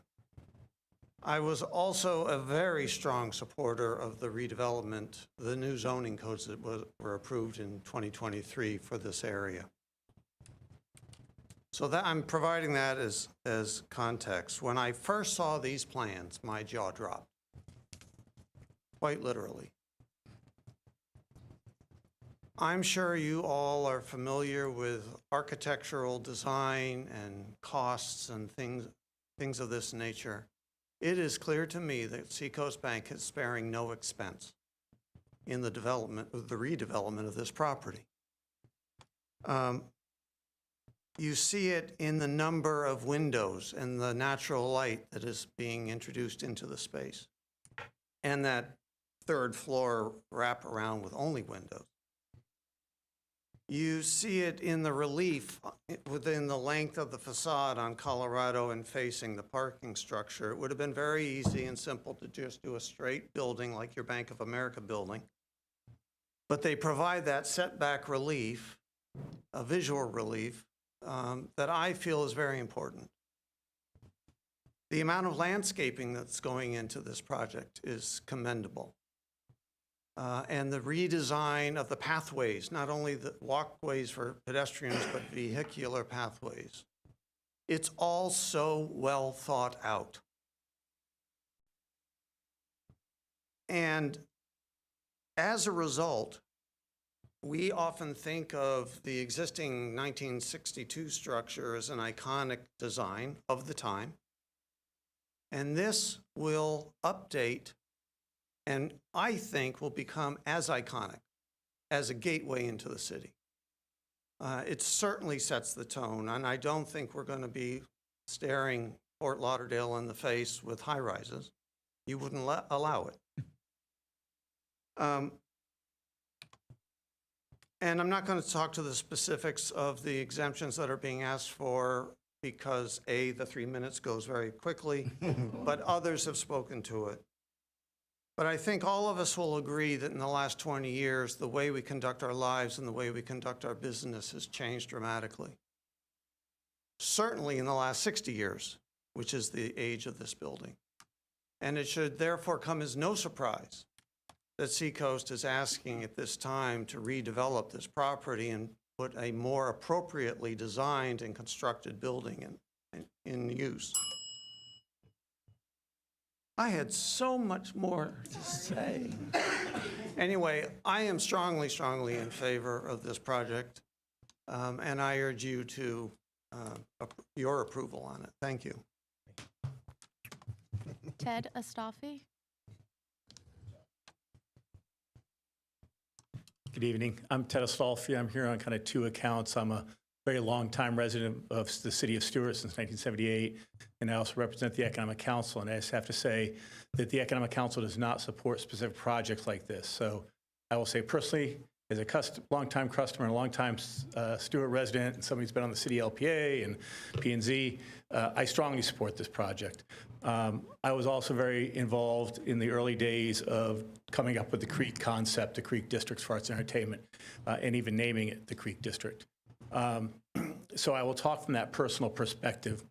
I can tell you from the Economic Council perspective, from a policy perspective, we look to make sure things like this are meeting our community's goals and objectives, the comprehensive plan, the zoning codes, and those types of things. And this certainly does that, as you heard from your staff. I'll just tell you from a personal perspective, when I've talked to people in the public and said that, you know, Seacoast is planning a new corporate headquarters facility, and I'm concerned about it going through the process, their jaws drop and say, why would you have to even worry about that?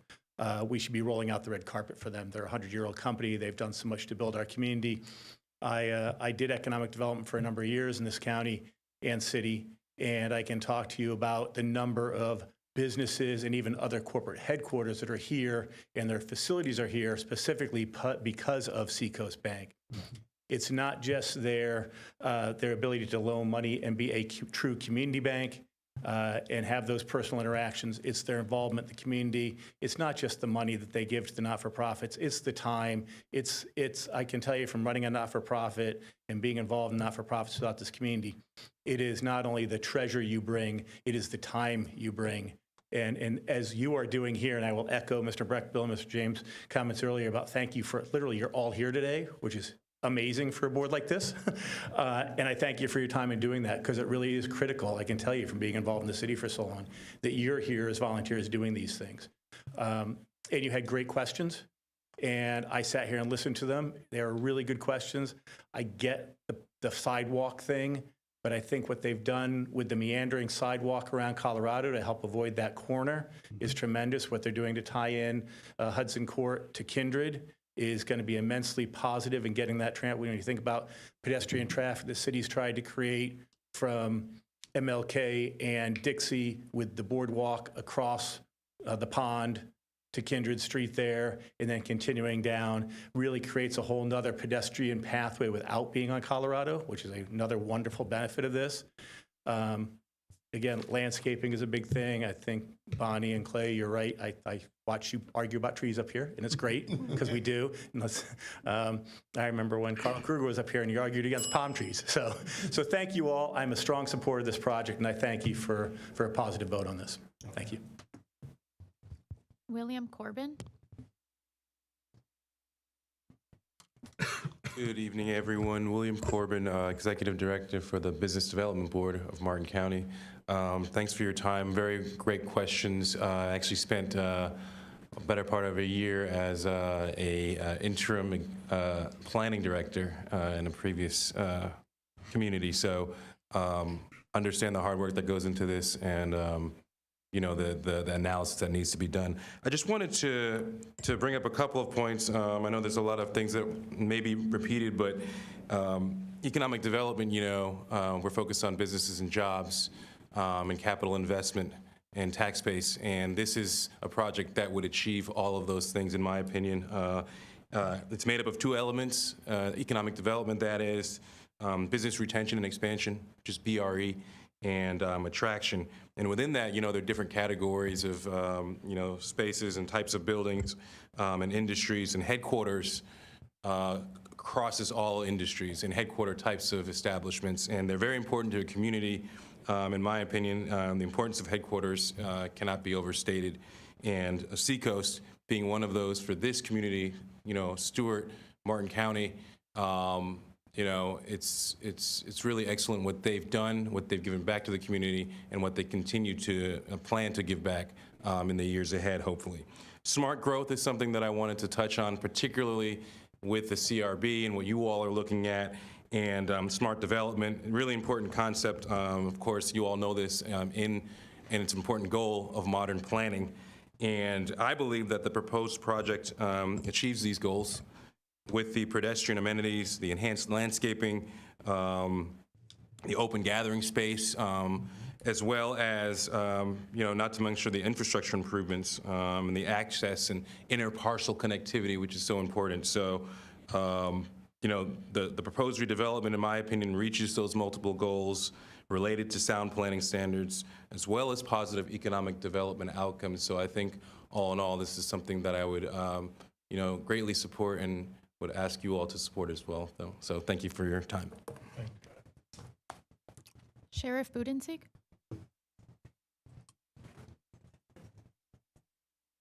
Good evening, board members. And I know you're working for free, and it's a lot of work you put into this, so I appreciate you.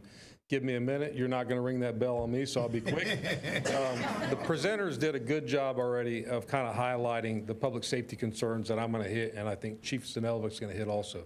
Look, I'm a man of uniformity and codes and laws and all that. I'm one of the only ones wearing a uniform in the room, and I agree with what the city's done to try to have a uniform standard specifically in regards to the front door fronting US 1. But in this case, I think public safety outweighs the code and the uniformity that we've talked about. Time and distance in our business is our friend, and having the front door, if it were to have to front US 1, I would be concerned as your sheriff about the amount of traffic and potential for traffic crashes, specifically vehicle versus pedestrian. And then, ironically, I thought bank robberies were a thing of the past, but Seacoast this year has actually been the victim of a bank robbery.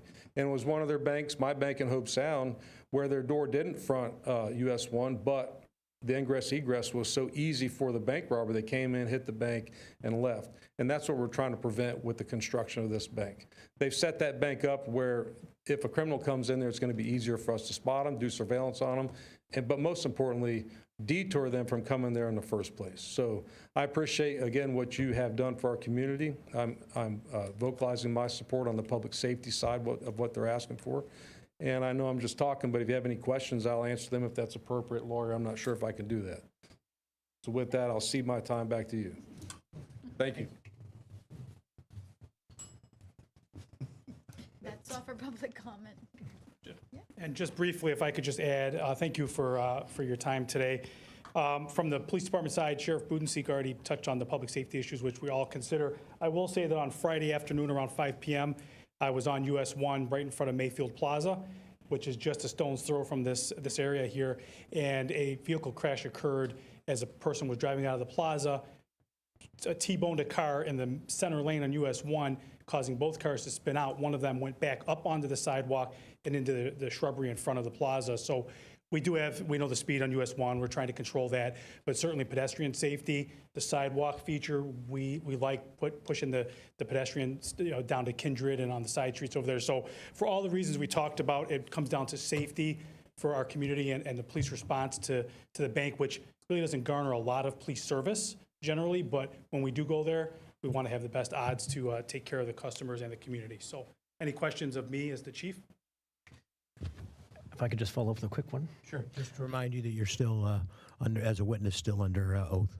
A question for our law enforcement colleagues. The discussion about an entrance like really close to US 1 and that being an issue, I guess, is there data to support that would be, let's say, I guess a higher percentage of crime, or it makes sense to put the entrance, I guess, on the inside versus next to US 1? Is there data to support that? So I don't have data in front of me to support it, but as we had our lieutenant review this through crime prevention, through environmental design, the idea is the traffic on US 1 is free-flowing.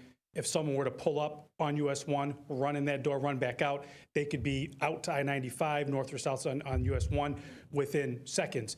By not having that entrance there, we eliminate all that, reduce some of the pedestrian traffic instead of having to come down or come around the building to the door there.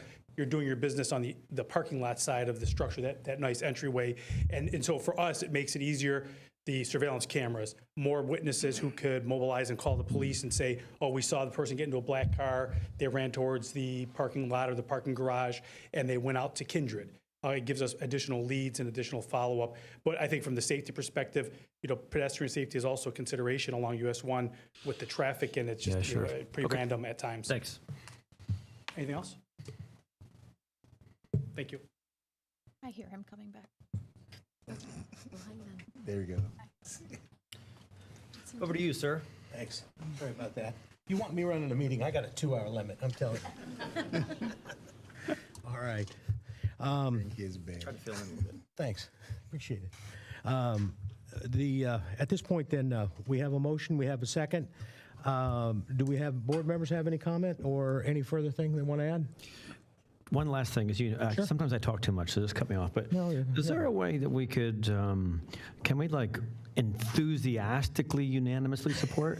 Because the reason I say that is it just seems that recently our actions, let's say this, we have kind of an awkward relationship with the city commission currently. And we're doing a lot of things in the CRB. We make recommendations, but it isn't always consistent with what this city commission decides. Can we like, and really enthusiastically support this if it's unanimous? Put stars next to it? How many stars? Stars next to it. Thanks, Jeff. Well, I think in response to that, I would say they don't always do what we want, but I think they listen to us. So, and I notice at least the mayor has taken the time to show up today, so that's a good thing. Okay, so if there's, go ahead, one more. Yes, I do have a couple comments that I just wanted to say. Just given the nature of my career, when I look at these plans, I tend to just really get into the weeds of them and focus on the transportation aspect and the landscape architecture aspect. So I just had 4 comments that I wanted to make that sort of led my decision today. The first one is about that big, scary east side of the site that we're not touching right now. And one of the things that I noticed is it's set back from US 1 and set back from Colorado Avenue. So I'm not super scared about what could happen there. I don't think it could be anything too crazy just because it doesn't have the visibility that the proposed new buildings do.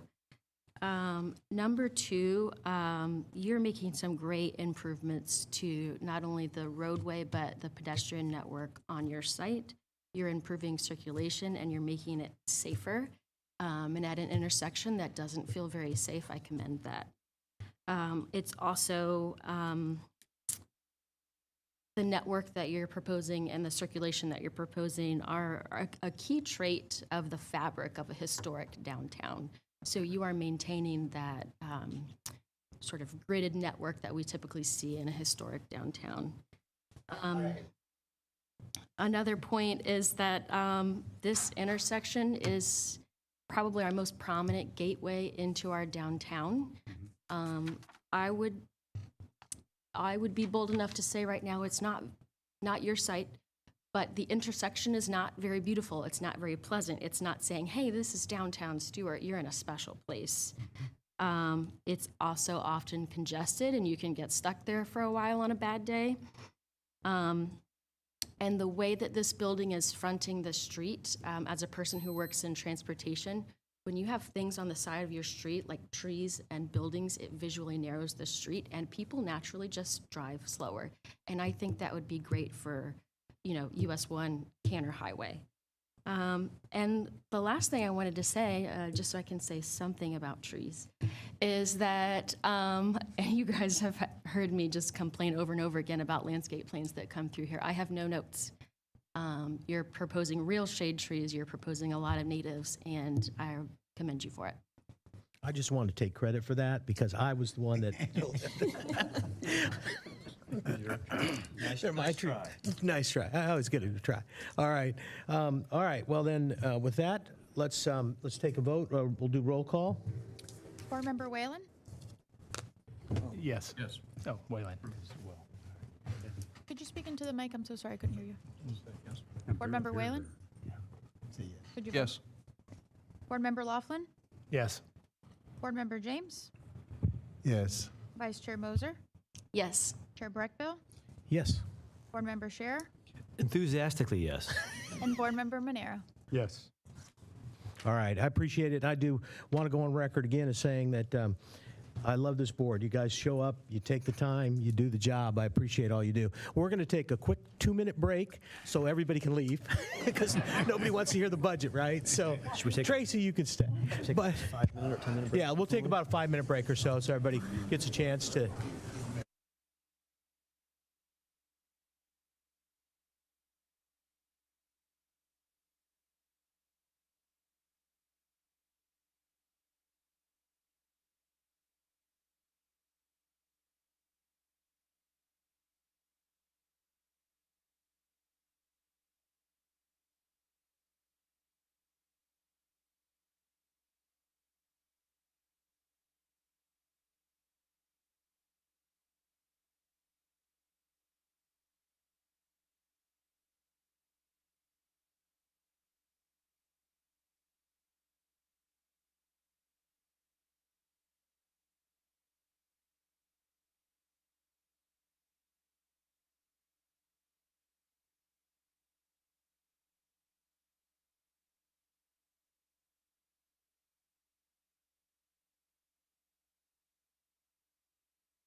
Have any mic? Oh, there we go.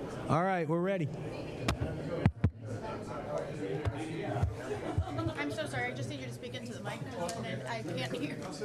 Board Member Moser? Look what I see down here. Sometimes when the microphones are on here and I'm sorry. I can't hear anything. That's right. I'm pretty quiet anyway. A really good question. I had a little bit of time. I thought of more of those. He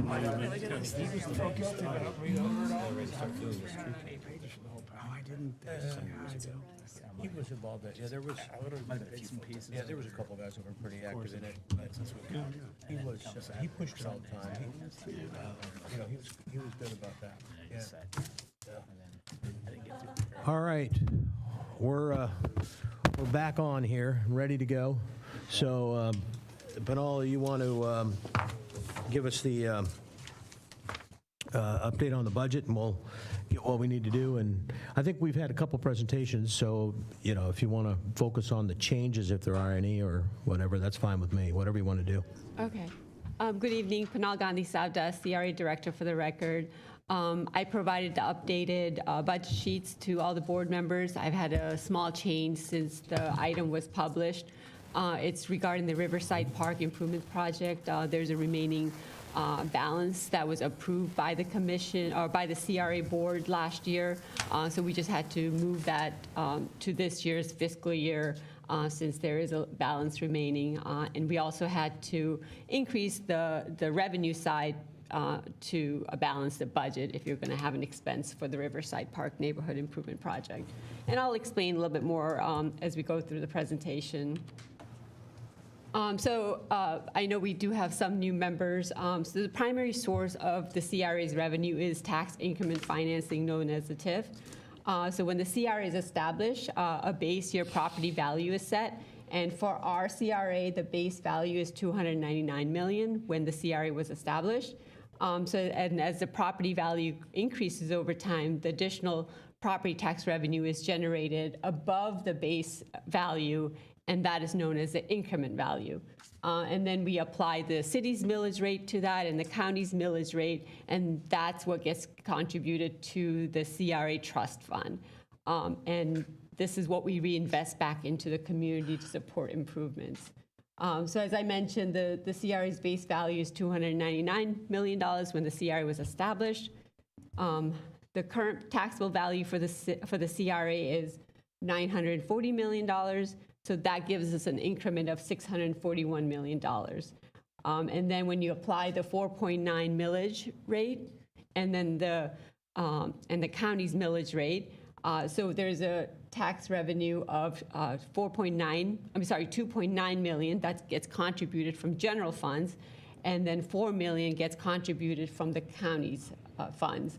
And that makes up 6.9 million of the CRA trust fund for this fiscal year. But if I just make one comment, and this is what we keep talking about, and thanks to Pinal and some others, we've been educated on this, but that county payment to CRA is $4 million. That's what we get to keep because of the CRA. So when you start looking at the CRA, that thing's valuable to us. It's valuable as a way of raising money for the city ultimately, that doesn't go to the county and then they decide what they do with it. That's money. If you want to talk about home rule, that's home rule money right there. That's what we need to spend. Correct. This chart here shows a breakdown of the CRA revenue from all the sources. As we mentioned, this county's TIF contribution is $4 million. City's contribution from general fund is $2.9 million. And then additionally, we have other source of revenue, including $12.9 million of grant, $35,000 in interest revenue.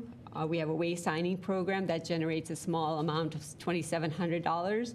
And then to balance the budget, we also have a savings account, which is considered our fund balance. So we take some money from there, which is about $488,000 to balance our budget with the expense. So that makes up our budget of $20.5 million for this fiscal year 2026. Can I just ask you a question there, Pinal? Sure. So the kind of high level, I just want to make sure I understand it. So the CRA with, let's say roughly, as Mark was saying, about $6 million in the TIF funds. Basically, you and your large team, you turn $6 million and you turn that in to go get 13 more million. Correct. For a total of the 20-ish or so. Correct. That's not bad work. Thank you.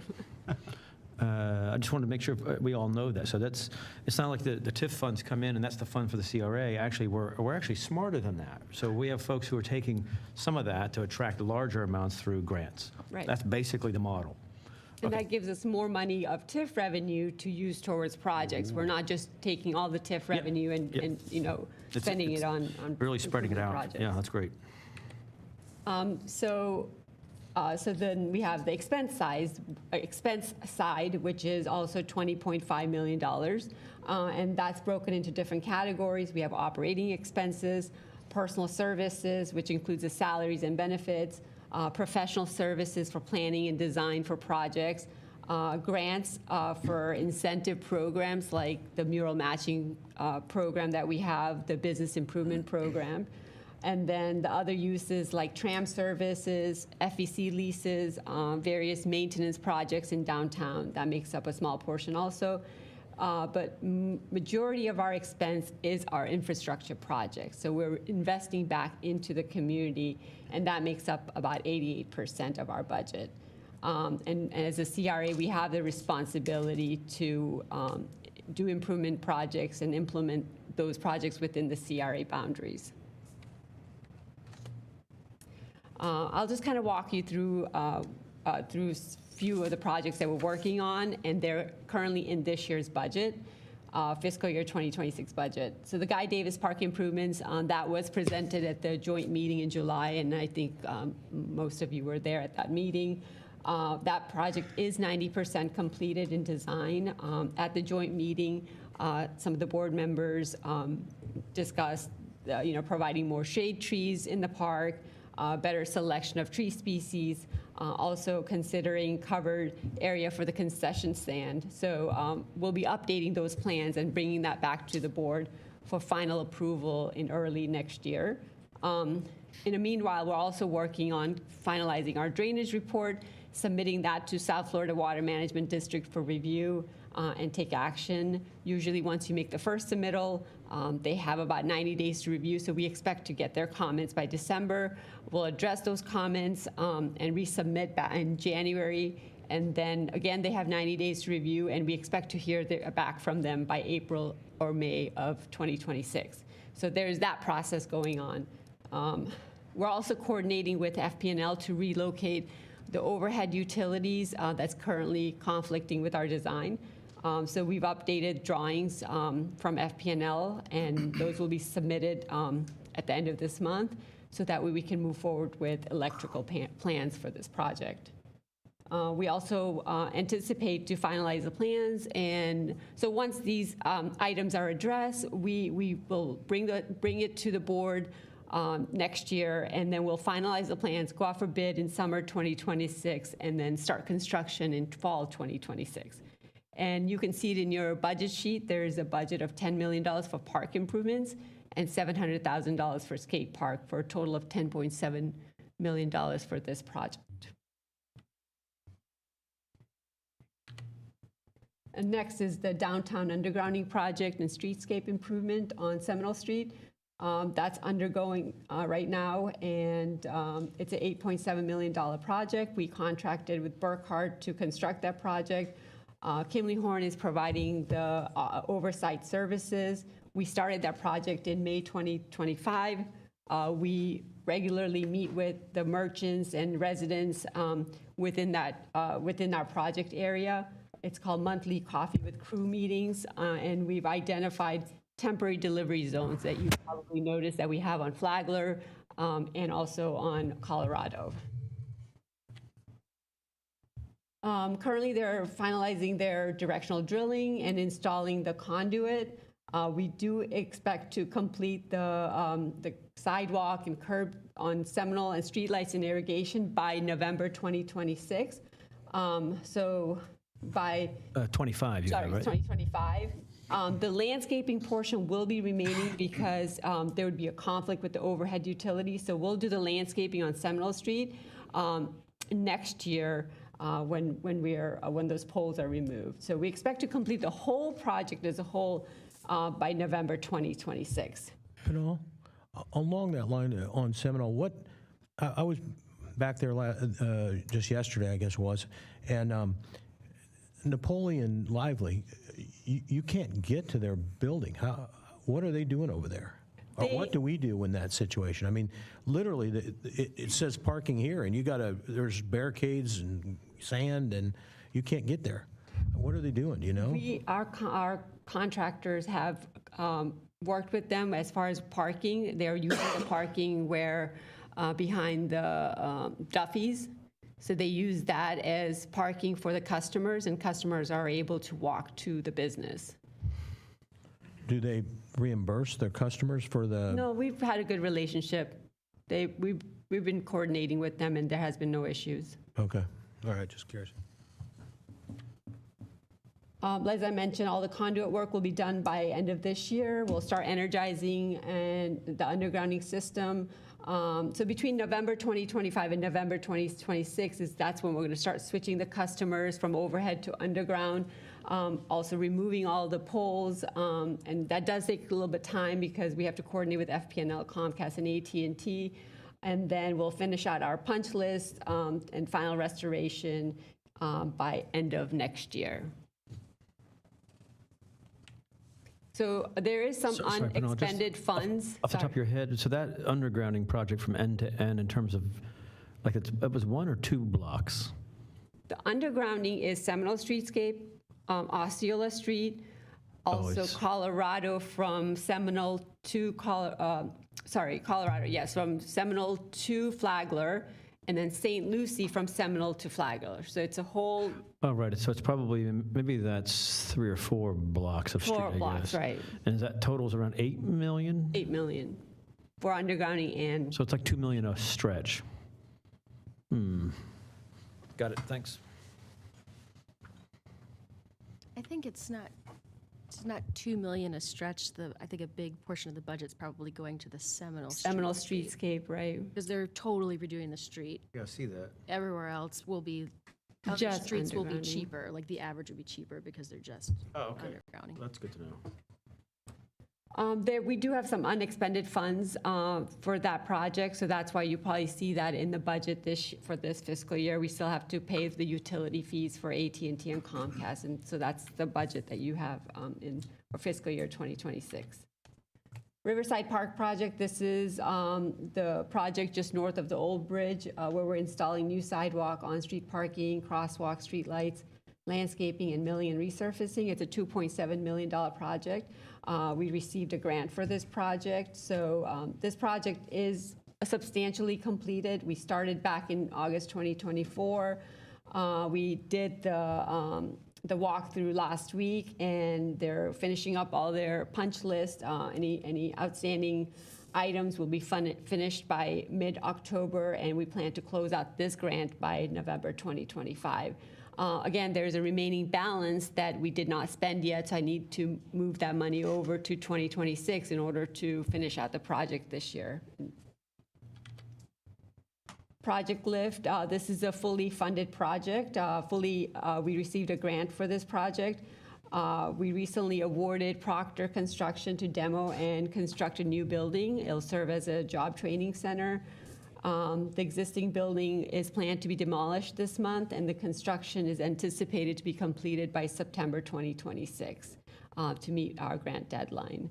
And because it's a reimbursement grant, we have to budget for this project and spend the money up front and request reimbursement. So again, you'll see that in the CIP. Stitman Neighborhood Drainage and Sidewalk Improvement Project is budgeted for this fiscal year. We received $1.4 million for drainage improvements. We're proposing to combine the sidewalk improvements projects for cost efficiency. We've had several neighborhood meetings over the past few years about this project, and in the past we've received pushback on sidewalk being placed on Fifth Street and Cortez Avenue. The residents don't want sidewalk in their front yard. They prefer to have the sidewalk on the north side of Fifth Street, which is the commercial side. And they've also expressed a desire to have a narrow street on Fifth Street and have the sidewalk on the west side of Cortez Avenue. So we've been working with the neighborhood to address a lot of their comments. And we did present the project to the CRA board, I think in 2024, and we did not receive the support from the CRA board at that time because the residents came to the meeting and objected to the sidewalk being in their front yard. The reason we were considering on the south side, just because it's cheaper, it's, because putting on the north side, we're dealing with signs and parking, and there's a lot more things to address. So, we thought it would be more cost efficient to do it on the residential side, but we did not get the support. So we are going to propose to put it on the north side, and which is the commercial side. But we do need to get consensus on this project from the neighborhood because we received a grant for this project, and we have to complete it in the next couple of years. And so that's also budgeted for fiscal year 2026. Can I ask a and question? we have an upcoming meeting on Thursday with the residents to finalize the plans. Can I ask a question? Sure. I think you said Fifth, they wanted a narrower street. Is that narrower than what's existing now, or what you're proposing? Yeah. It's narrower than what's existing right now. They wanted 8-foot travel lane on each direction. But we did reach out to fire department, and they're not going to support that because it's considered a fire apparatus access road, so it has to remain unobstructed. Okay. And so they are requesting that we keep it at 20 feet. Just a note about that, they only need that access where their hydrants are, and so you can connect the sidewalk to the road. I have to deal with this all the time with fire. You can connect with the hardscape so that they can park their truck where the hydrant is. Those narrow streets are working great on the north side of East Ocean. Some of them are only 12 feet wide, and there are no problems. So I support the neighborhood's desire for the 8 feet. Not that that matters right now. Sorry, keep going. But the only thing is we did reach out to fire department, and for this particular street, they did not support a narrow street. So we are going to keep a 10-foot travel lane. But we're going to have on-street parking. We're going to have parallel on-street parking, sidewalk. So that will help to reduce the feel of the street. Okay. And drainage and swales and things like that. So I think it will feel narrow.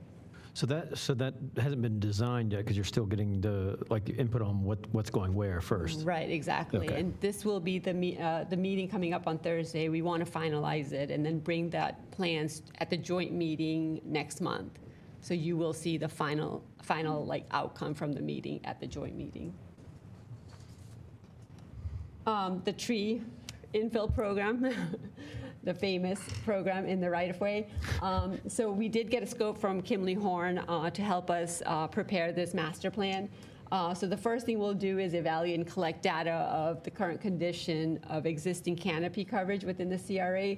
Then we'll evaluate areas where additional trees are needed and where we can supplement the existing canopy coverage. We'll prepare a CRA tree infill master plan with the preferred tree species list.